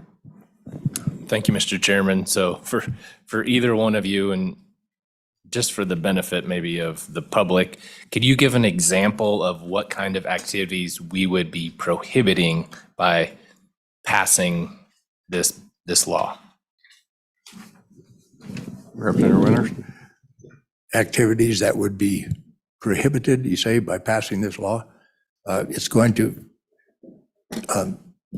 Representative Craigo, thank you for the question, but It's not going to, this law will not prohibit anything that the BLM, that is right and proper. What we're doing here is trying to turn the BLM around, and so that they do the job that they are mandated to do relative to the resources out there on the land. They are not doing that. And just for an example, I guess I could use, they're trying to restrict access, and they have said that there be many roads closed for various reasons, but they have not been specific. There's not, you can't get them to tell you which roads that are out there are going to be shut down. And this was illustrated earlier by the fact that a BLM ranger, quote unquote ranger, gave a ticket to an individual, a Sweetwater County resident, for being on a road that wasn't, he said wasn't allowed, but in the process of him giving that ticket, he drove across the landscape without a road to get to those people. So it makes no sense what they're doing. Thank you, Mr. Chairman. So I'm in favor of the idea. I'm just trying to clean the bill up a little bit, and here's where I'm getting to. So if you look at the title of 914-303, it says prohibiting the enforcement of federal regulation regarding federal land management. And then it says penalty.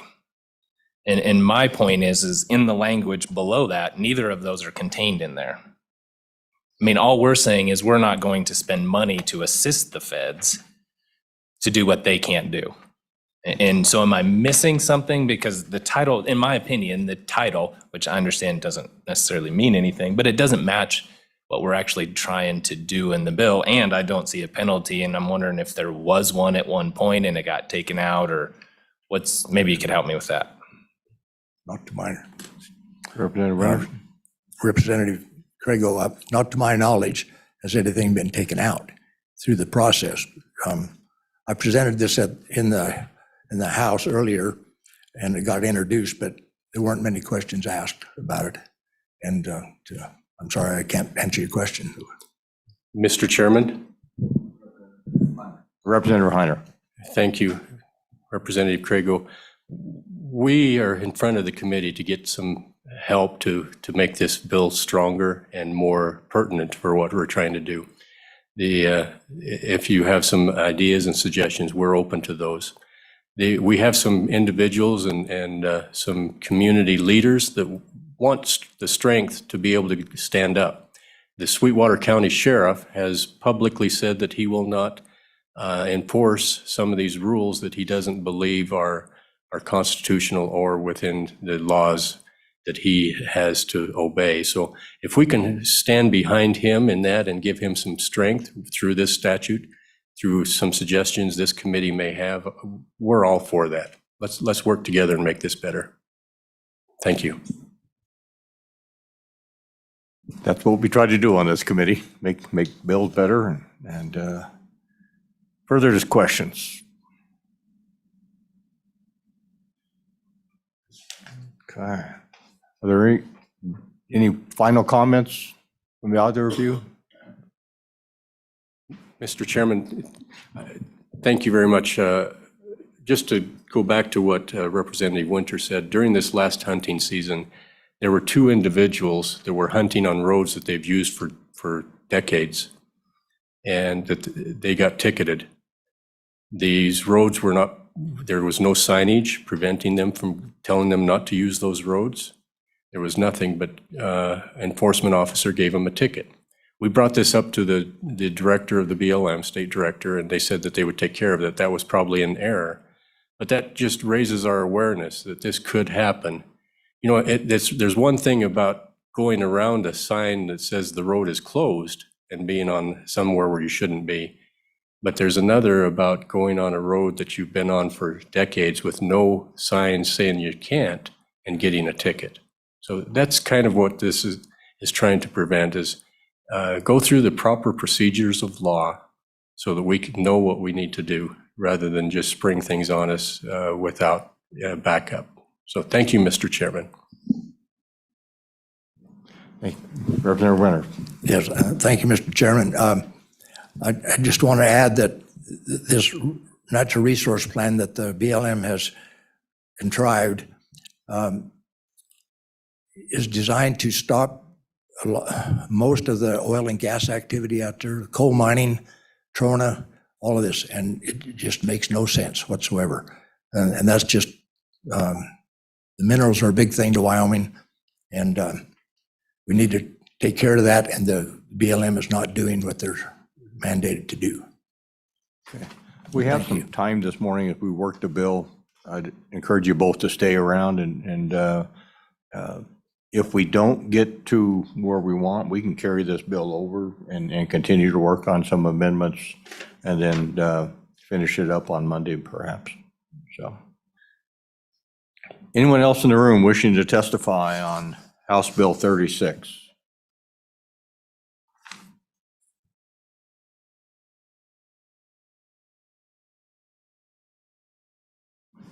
Good morning. Introduce yourself to the committee. And Yeah.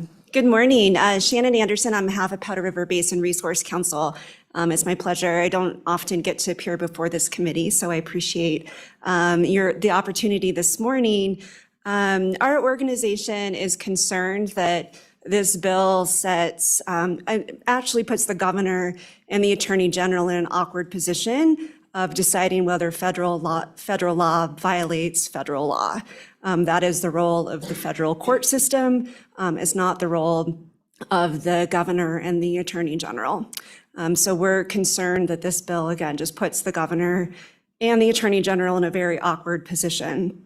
I would also point out that the situation that was just discussed about the road issue is a implementation of a federal policy rule or plan. It's not actually a federal executive order. It's not a rule. It's not a plan. And that's really, again, here's the phrase, upon a determination by the governor with advice from the attorney general that an executive order, final rule, or regulation, and so that's what the governor decides violates federal law. But again, in this case, it was implementation of a law or a regulation or some sort of policy of BLM. And I don't think this bill as proposed to you today even addresses that situation that was the issue that was brought before you. So with that, I would answer any questions you may have. thank you. Do you have any suggested language changes? Do you have prepared amendments that you might want to share with us? Mr. Chairman, we do not. We believe that you should vote against the bill. Clear enough. Thank you so much. Any questions for the witness? Thank you for being here this morning. Sure.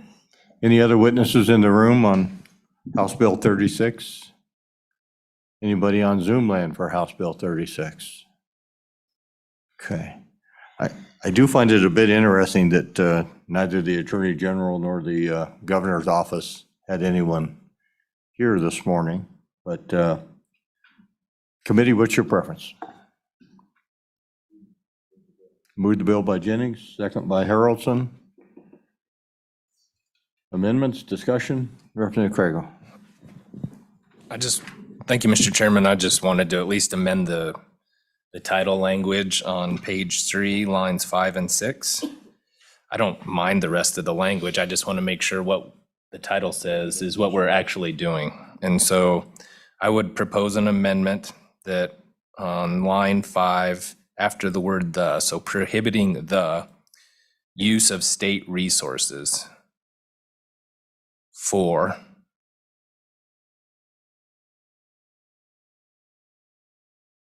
and then on line 6, after the word regulation, insert an S, so enforcement of federal regulations regarding federal land management. And then at the end of line 6, I would strike the word penalty because there's no penalty in the language below. One more time, please. Absolutely. So I will, if it's all right with you, Mr. Chairman, I'll just read how it would read on the paper, prohibiting the use of state resources for enforcement of federal regulations regarding federal land management, period. Debbie, did you get that? We have that recorded? Committee, everybody clear on the amendment? Discussion on the amendment? All in favor of the amendment, say aye. Aye. Those opposed, no. The amendment is carried.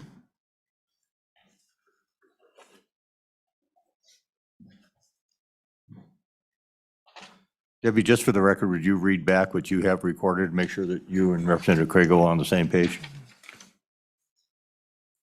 On page 3, line 5, prohibiting the use of state resources for enforcement of federal regulations regarding federal land management. Let the record show that's correct rendition of the amendment. Further amendments. Representative Shustak. Thank you, Mr. Chairman. I have concerns about this bill. In fact, I plan to vote against the bill, even if my amendment I'm going to propose here in a second is passed. I'm just trying to make a bad bill slightly better before I vote against it. My concern about the bill is that it is probably unenforceable because of the supremacy clause of the United States Constitution. The fiscal note that was attached this morning from the Attorney General's office says we're going to be hiring another Attorney General attorney to implement this at a cost of $140,000. And I can't imagine what that person's job is going to be except to watch what the federal government does and says, no, bad federal government, you did the wrong thing here. And then that could lead us into all kinds of litigation that we will inevitably lose because of the supremacy clause. So I, as a principle, I just disagree with the bill altogether. But I do want to propose an amendment, and I put it in front of everybody today at your desk this morning. On page 3, line 21, insert 2 new sentences. Now, the court shall presume that the federal executive order, final rule, or regulation is lawful and constitutional. That presumption may be overcome only by clear and convincing evidence. The first sentence is simply standard statutory interpretation law right now, that there's a presumption of validity for federal action and federal statutes. So I'm just stating what is law currently. The second one is not. The second one that creates the higher burden of proof of clear and convincing evidence is designed, in my view, to try and minimize the amount of time that we would spend in what I would consider to be fruitless and unnecessary litigation. So that is my proposed amendment. Is there a second to the amendment? Second by Provenza. Discussion on the amendment. Representative Jennings.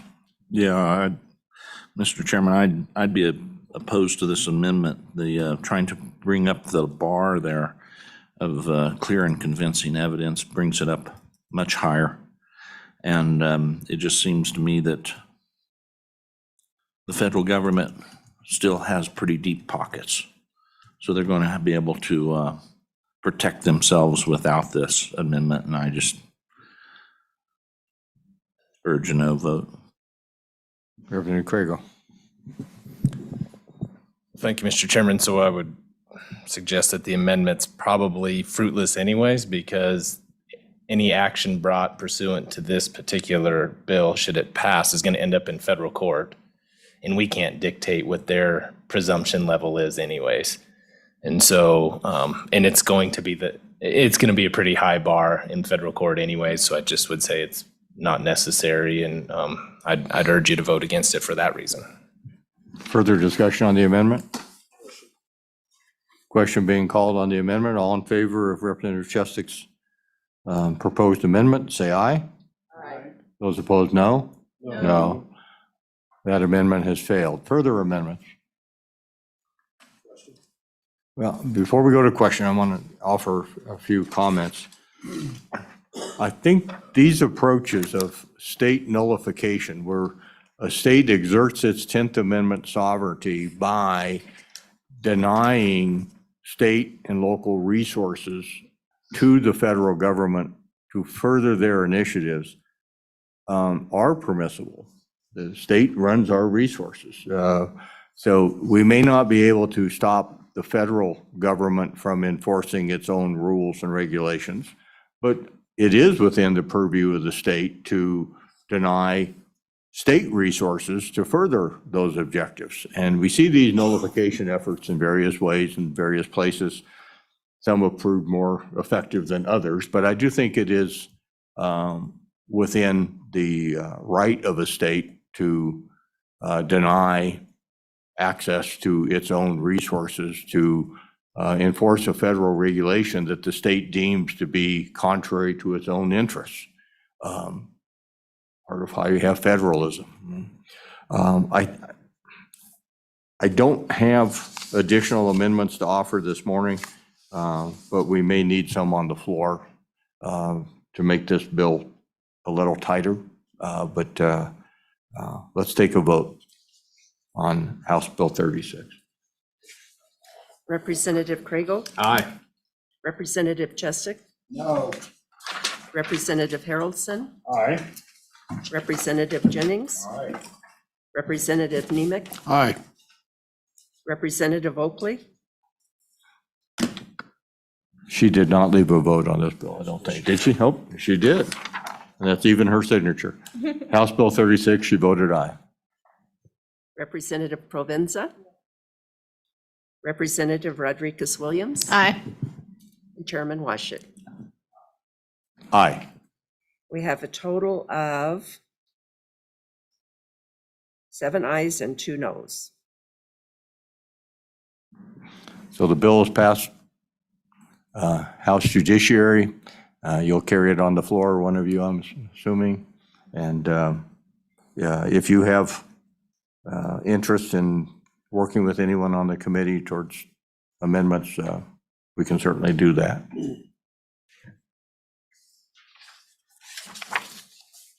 You're in charge.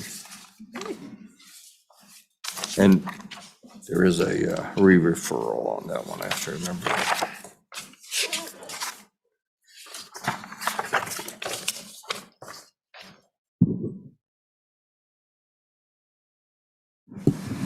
All right, committee, we'll move forward with our next bill, which is House Bill 77, brought to you by, or sponsored by Representative Washit. Go ahead and state your name and tell us about your bill. I'm Representative Art Washit, House District 36. I'm here to present House Bill 77, Simple Assault and Domestic Assault Menacing. As I mentioned in the introduction comments on the other day, whichever day it was, kind of lost track, Wyoming's assault statute is deficient. When you look at assault statutes in many other jurisdictions, you will see that they include more than simply an attempted battery, that they also include those circumstances where an individual might threaten or menace an individual to the point where that person has a reasonable fear that they're about to be assaulted or battered. And that's in addition to an attempted battery. And when you look at legal dictionaries, many of them, when you look up a definition of the crime of assault, they will mention more in that definition than simply an attempted battery. They will also include a description of this imminent threat with a reasonable opportunity to carry forth that threat. So this bill was brought to me by my local police chief who talked about circumstances in domestic violence calls where an individual is outraged and slamming the wall and threatening to cause all sorts of bodily harm to the other household member, but never takes a punch, never attempts to batter. But certainly that victim was in a reasonable fear that she was about to be battered. And so when the officers get there, there's been no attempted battery. So there's no crime of assault under our existing statute. So the purpose of this bill is to include that more classic definition of the crime of assault, which would include the new language found on page 2, line 4, in any unlawful act or threatening or menacing conduct that causes another person to reasonably believe that the person is in danger of an imminent battery. And this reasonable perception standard is present in many of our statutes, and it's a important part of expanding the definition of the crime of assault to capture those types of circumstances I just described.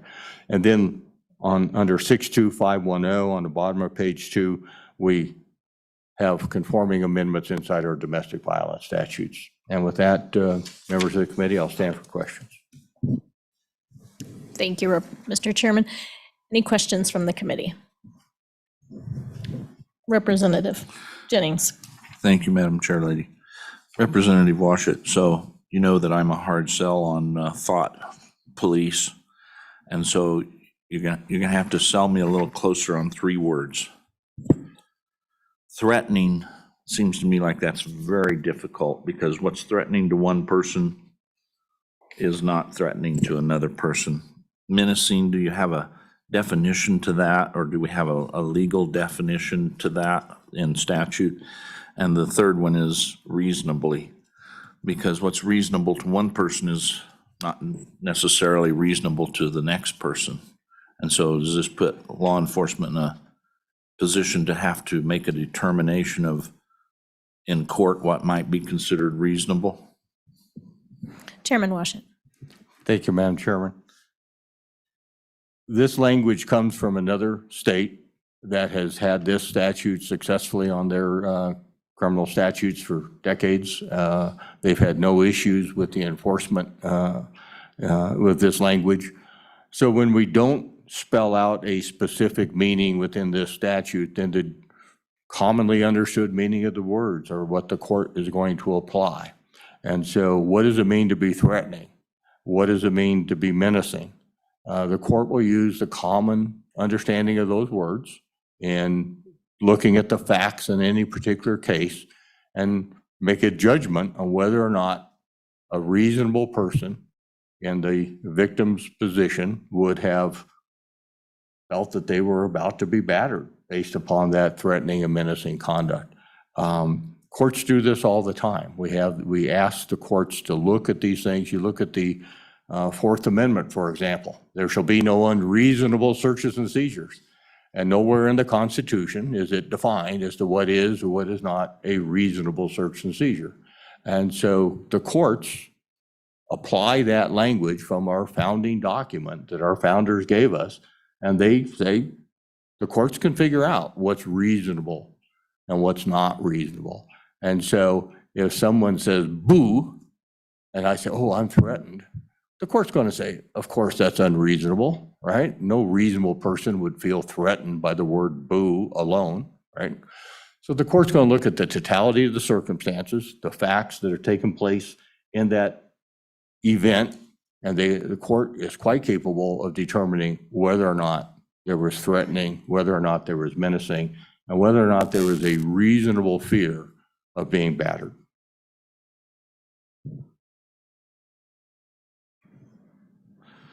Thank you, Madam Chair Lady. So Representative Washit, I'll grant you, you got me for reasonable. I don't know about the other two, though. Seems like thought police. Any additional questions, comments? Committee Representative Haroldson. Thank you, Madam Chairwoman. So what is the long-term ramifications of this? So as far as if I were to be charged with, this would be assault at this point, correct? So if I were to be charged with assault, what does that look like to a record? So we have an individual that, said a whole bunch of things they shouldn't have said. They get charged. Law enforcement shows up and they're like, yeah, he said all these things. I feel threatened. I feel their conduct was menacing, and I believe that I was in danger. What is the ramifications that we're going after? What are we actually looking at as far as a statute here that this individual is going to be charged with? Chairman Washit. Thank you, Madam Chairman, Representative Haroldson. they're going to be charged with a misdemeanor crime of assault. And that will be prosecuted in state court in the circuit courts, or, and the court will then determine guilt or innocence the same as they would with any other misdemeanor prosecution. The penalty is the standard misdemeanor conviction penalty. Additional questions or concerns, Representative Chustic? Thank you, Madam Chairman. And just to follow up on Representative Jennings' comment, the reason to be believed creates, I believe, an objective standard. That is, a reasonable person. That's why we use the word reasonable. It's a reasonable person. You're not intending to create any kind of a subjective standard, whether that individual had a belief. It's whether a reasonable person would have a belief. Is that correct? Chairman Washit. Madam Chairman, Representative Shustic, that's correct. That we're not talking about that individual persons, but the court's going to say, would a reasonable person in the same circumstance have felt that they were in imminent peril of a battery? Thank you. Representative Crago. Thank you, Madam Chairman. I just was wondering if we could put the word knowingly in here as well. Only if we put it in twice. Chairman Washit. Madam Chairman, Representative Craig, if we put it in twice, facetiously. Representative Provenza. Thank you, Madam Chair. I guess what I'm wondering is this common in statutes where, I mean, the title is domestic assault, right? And then I think this is threatening or menacing. So I'm wondering, is there another place in statute that you considered putting this so it's not labeled assault and it's labeled potentially something else? Chairman Washit. Madam Chairman, Representative Provenza, I'm not aware of where else we would have put it. This was a recommendation of our LSO attorneys. And it was a representative, this was one of those bills where, I don't know, you might remember we were invited to submit bill proposals to have third-year law students from the university in a practicum class working with our LSO attorneys draft. This is the product of one of those efforts. And it was their recommendation that I think about whether or not I wanted that same language carried over into the domestic violence sections of our statutes, and I said yes. Any additional questions? Representative Nimick.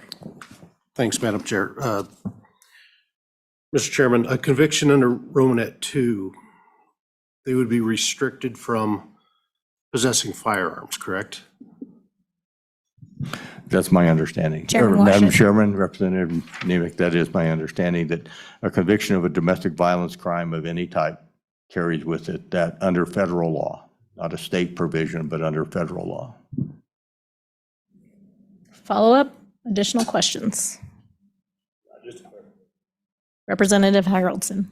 Thank you. Just a clarification. So you're saying if someone were to be charged with this and they would go under domestic violence, then, I mean, I guess the struggle I have is this. Obviously, under no circumstance should anyone ever talk to their wife or their husband that way, obviously. This is a no-brainer. Like, you know what, common sense would say, control your emotions.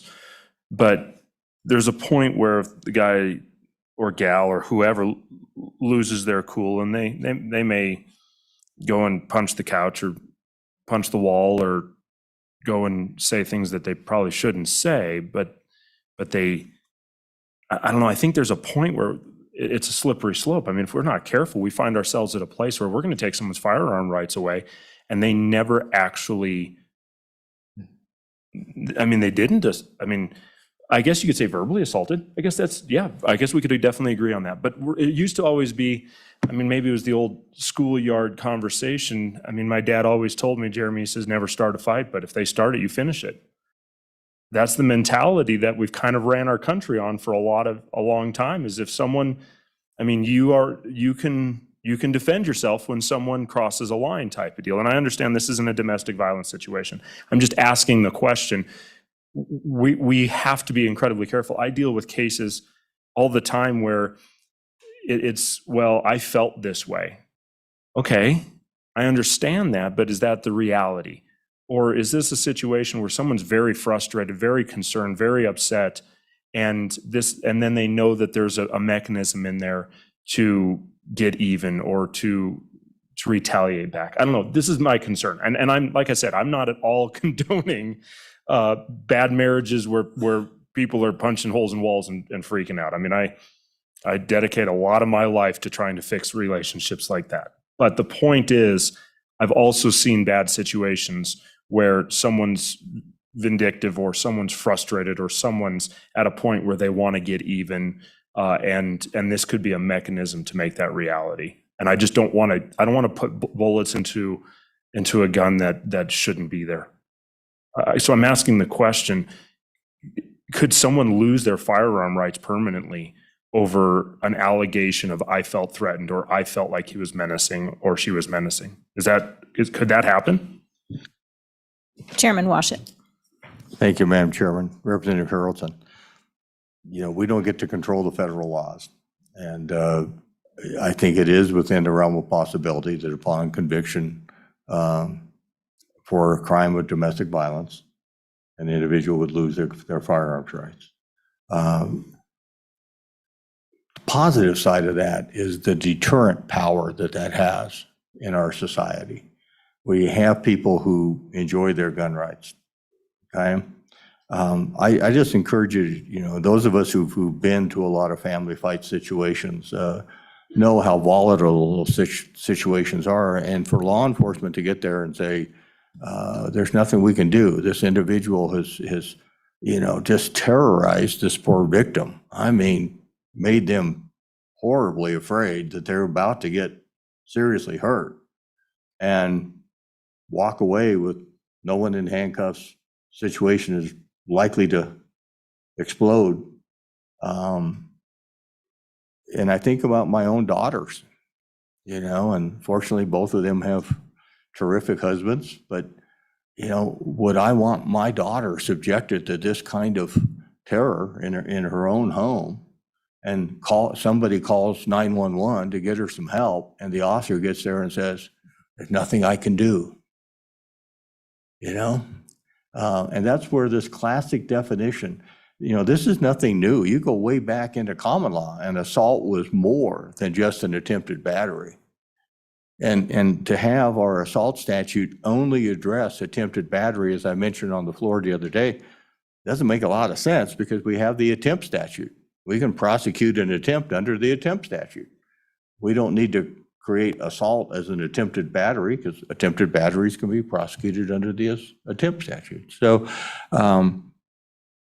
this seems to me to be a step in the right direction. Again, I brought this bill on behalf of my police chief, who related a number of incidents where victims were just terrified and our officers were unable to render them aid. So I wish I could make a difference in terms of how the federal law treats domestic violence, but the reality is, if that's your daughter or your sister or your wife, you certainly don't want them treated in this manner. And officers always have discretion, as do prosecutors, and those cases where the arrest was made, things have settled, it doesn't necessarily always go to prosecution. The prosecutor can look at the facts of a case and say it was a valid arrest. The arrest was used to separate the parties, create a cooling off period. Prosecutor is not obligated to pursue that prosecution. Okay, so I just encourage an aye vote. Thank you, Chairman Washit. We'll move on to public testimony. Is there anybody in the audience that would like to testify on this bill? Anybody in the Zoom world? Okay, with that, we'll close public testimony. Committee, what is your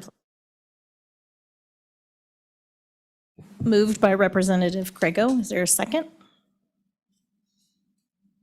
Second by Representative Provenza.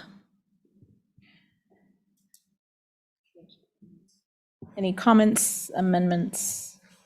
Representative Provenza. Thank you, Madam Chairwoman. I am conflicted on this bill.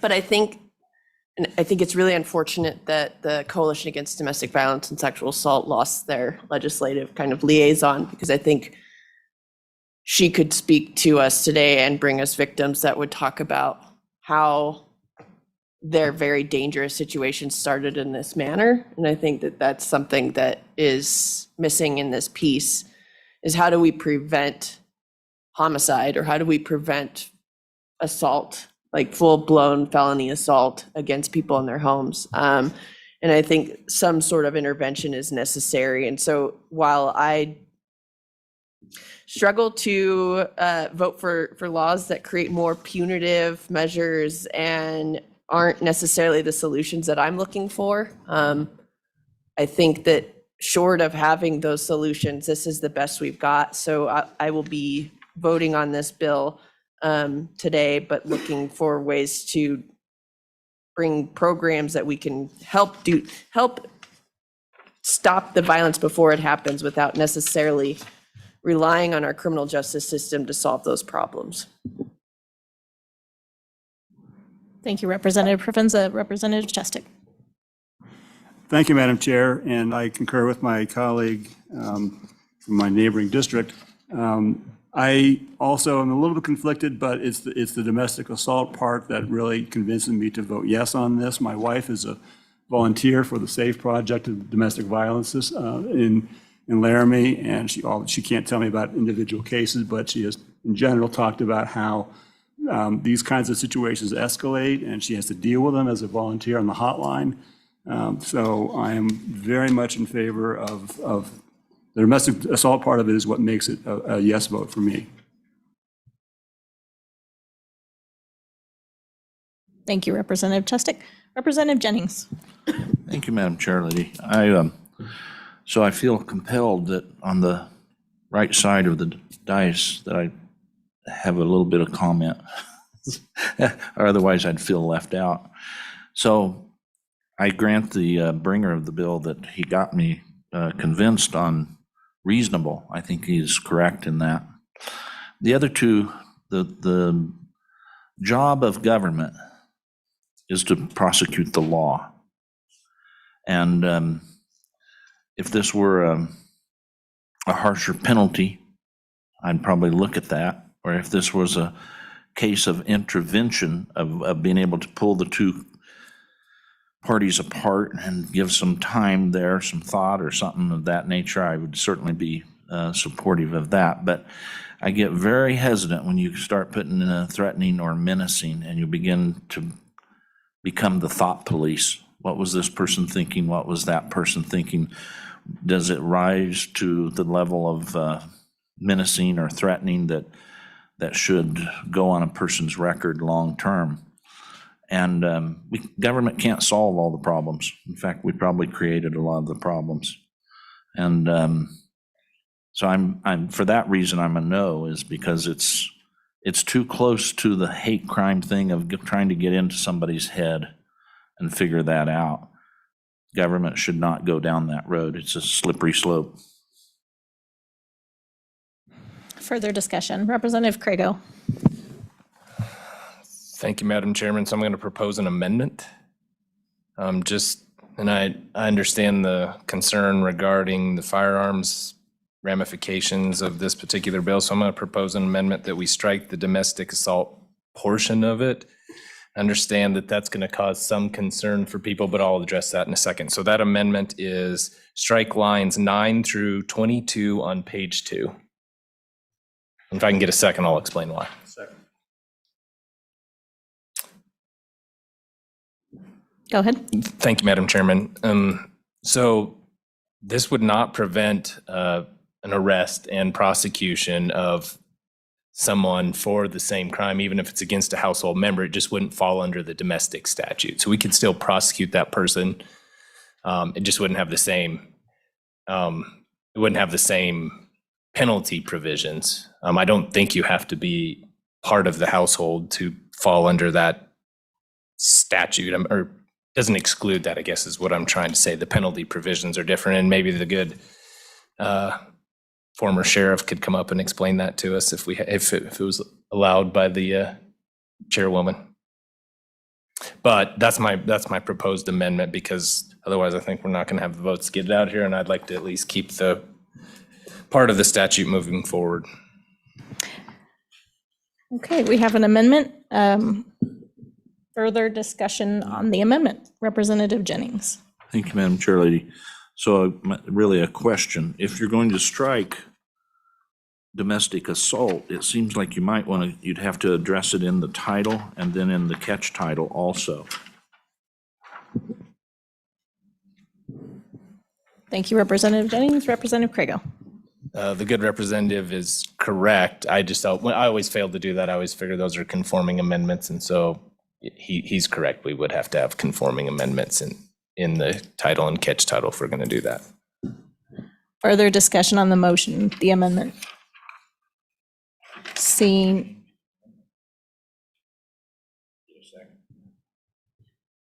Representative Craigo. Is that a friendly amendment? Representative Jennings. I hate to use the word friendly, but yes. Representative Craigo. Absolutely. I'm good with the friendly amendment. And Representative Nyemek, who moved the second. Yes. Okay, we have an amended amendment. We'll go ahead and vote on that. All in favor, please say aye. Aye. All opposed? No. The amendment passes. Do we have that recorded? Okay. Any further amendments on the bill? Representative Chestick. Not an amendment, just a comment that was the section that convinced me to support the bill, so I now believe I have to oppose the bill. Any further amendments? No. Representative Craigo. No further amendments, Madam Chairman. I would like to ask Mr. Thompson that question we had regarding whether we could still prosecute that even if it's in the household, if he wouldn't mind coming up, if you would let him. Thank you, Representative Craigo. The chair would allow that. Please introduce yourself and address the comment or question. Madam Chair, my name is Alan Thompson, the Executive Director of WASCOP and a retired law enforcement professional with 25 years. As I look at the statute as it exists in Wyoming, the penalty for simple assault is a misdemeanor punishable by a fine of not more than $750. So correct me if I'm wrong, there's a lot of attorneys in here. I don't think it's an arrestable offense. I think it's a chargeable offense. Thank you, Mr. Thompson. Any questions or comments for Mr. Thompson? Representative Craigo. So my question just was simply, Mr. Thompson, so if we take out the bottom part of this proposed language and we have an event that qualifies as a simple assault under the new proposed language, but it's within its household member to household member, we can still charge them under that provision. We just wouldn't be able to charge them under the household member provision, the domestic assault provision. Is that correct? Mr. Thompson. Madam Chair, that is my understanding, similar to unlawful contact, which is a subsection of the same statute. Thank you. Any further questions, comments for Mr. Thompson? Representative Provenza. Thank you, Madam Chair. Thank you, Mr. Thompson. Does that mean then in situations where it is heated and seems like potentially domestic issue that someone needs to be removed from to ensure safety once law enforcement leaves, does that mean that's no longer an option and that person stays at the home and then just goes to court for their citation later? Mr. Thompson. Madam Chair, I think that's a distinct possibility, depending on the circumstances of the crime. Any further questions or comments for Mr. Thompson? One more, Representative Craigo. Not necessarily a question or for Mr. Thompson per se, but they have so the first time domestic has the same penalty as the first time simple assault. 6 months, $750. The enhanced penalty comes on the second time. Simple.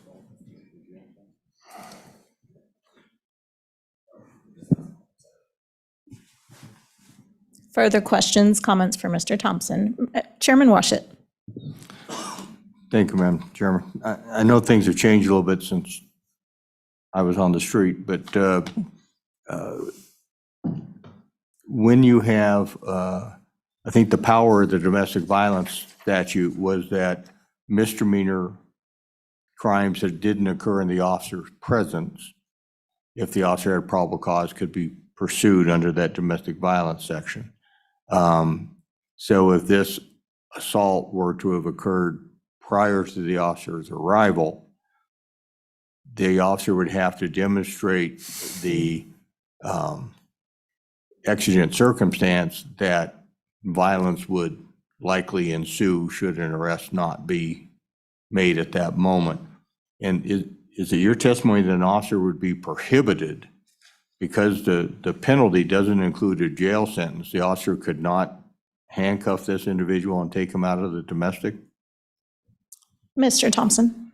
Madam Chair, to answer that question, I'm not fully sure. It's my understanding that so what would we be looking at as an exception to the misdemeanor that didn't occur in your presence, and a domestic violence or related crime is an exception to that allows for arrest to hopefully separate angry parties for the night, prevent further violence. As I look at this, I would love to research it a little bit. I wasn't prepared right now. I always thought there was, in the past when I worked, the ability to arrest for simple assault. And I would wonder if that changed from the penalty only being a fine, if that was one of the recent ones in the justice reinvestment timeframe in the past few years, and maybe that was adjusted then. So I have to apologize. I can't answer that question completely. There is misdemeanors in the state of Wyoming allow for an arrest in certain circumstances. So maybe that still does apply here. I would defer to an attorney, to a county attorney, to explain that to us. Thank you, Mr. Thompson. Any further comments, questions of Mr. Thompson? Okay, thank you for your time. We still have a motion, an amendment to vote on. Any further discussion on the amendment from the committee? Chairman Washit. Based on the last testimony, I'm concerned that if an officer is precluded from making a custodial arrest under the statute without the domestic violence language, that the purpose here isn't achieved. And so if we pass the amendment, I don't think we solve the issue that my constituent chief was asking us to try and address. If they can't make a custodial arrest, if we don't make the amendment, I fear we're not going to get enough votes on this committee to move the bill along. So I can see where this one's going. And so I would just suggest that perhaps we not move the bill forward.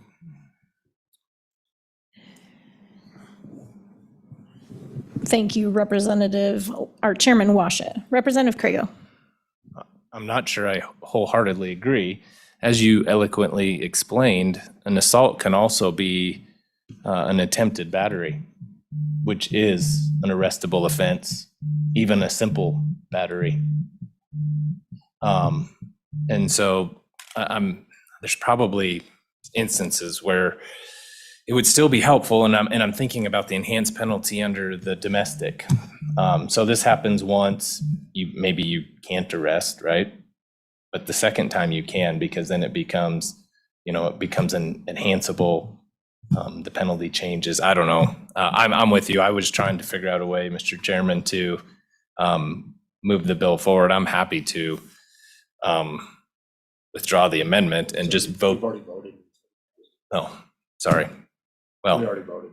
I'm just trying to figure out a way to do that, but I would prefer we keep moving the bill forward.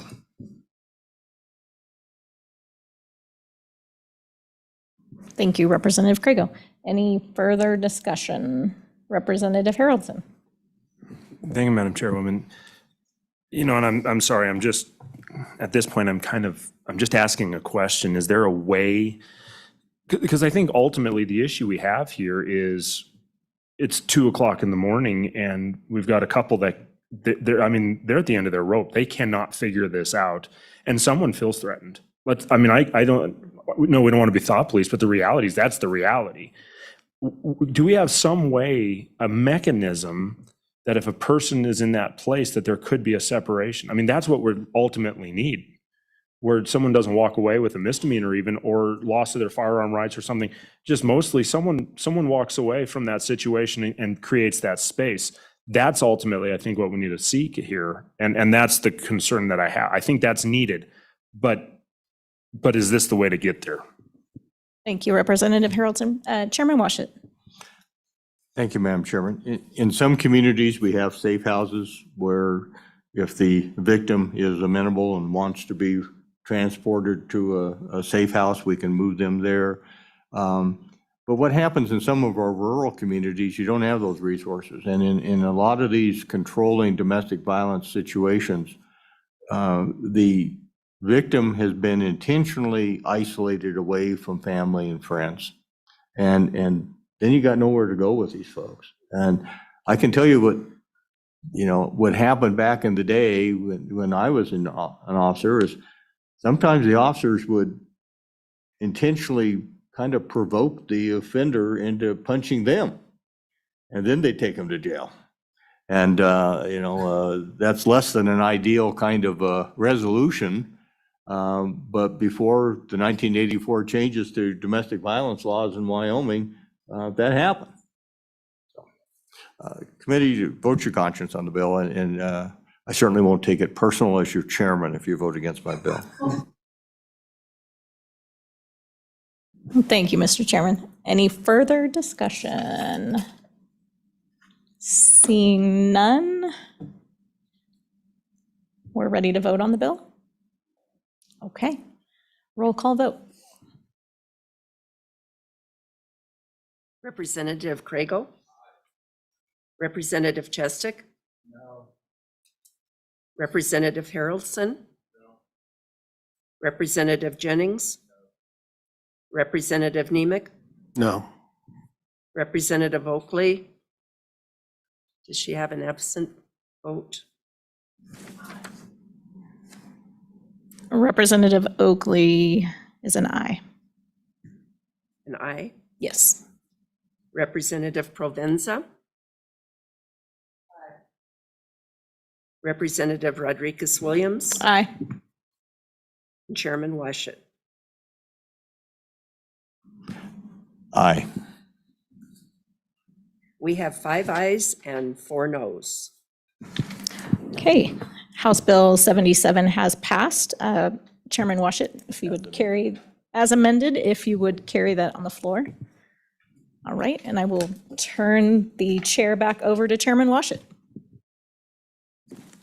Thank you, members. We as usually happens, the work expands to fill the time available. And I appreciate you all coming out early this morning. I doubt we'll have another 7 a.m. meeting. My thought was the number of bills that we have before us continues to pile up. The reality is some of these bills are not going to make it to the committee before the deadline on Wednesday. Tough call, not because they're not good bills, it's just that there's finite amount of time. One suggestion I heard was to meet upon adjournment. Meeting upon adjournment on Friday is a good way for a chairman to experience a mutiny. Monday, we will probably be going late with budget amendments, so that takes away an after adjournment opportunity on Monday. So we're going to be left with 2 meetings, one on Monday morning and one on Wednesday morning, and we'll probably have some bills that don't make it through the process, but just so everybody has a heads up. And thank you both for your help this morning, and we stand adjourned.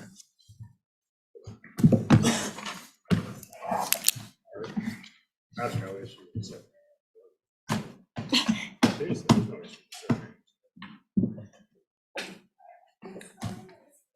Names of staff has to be.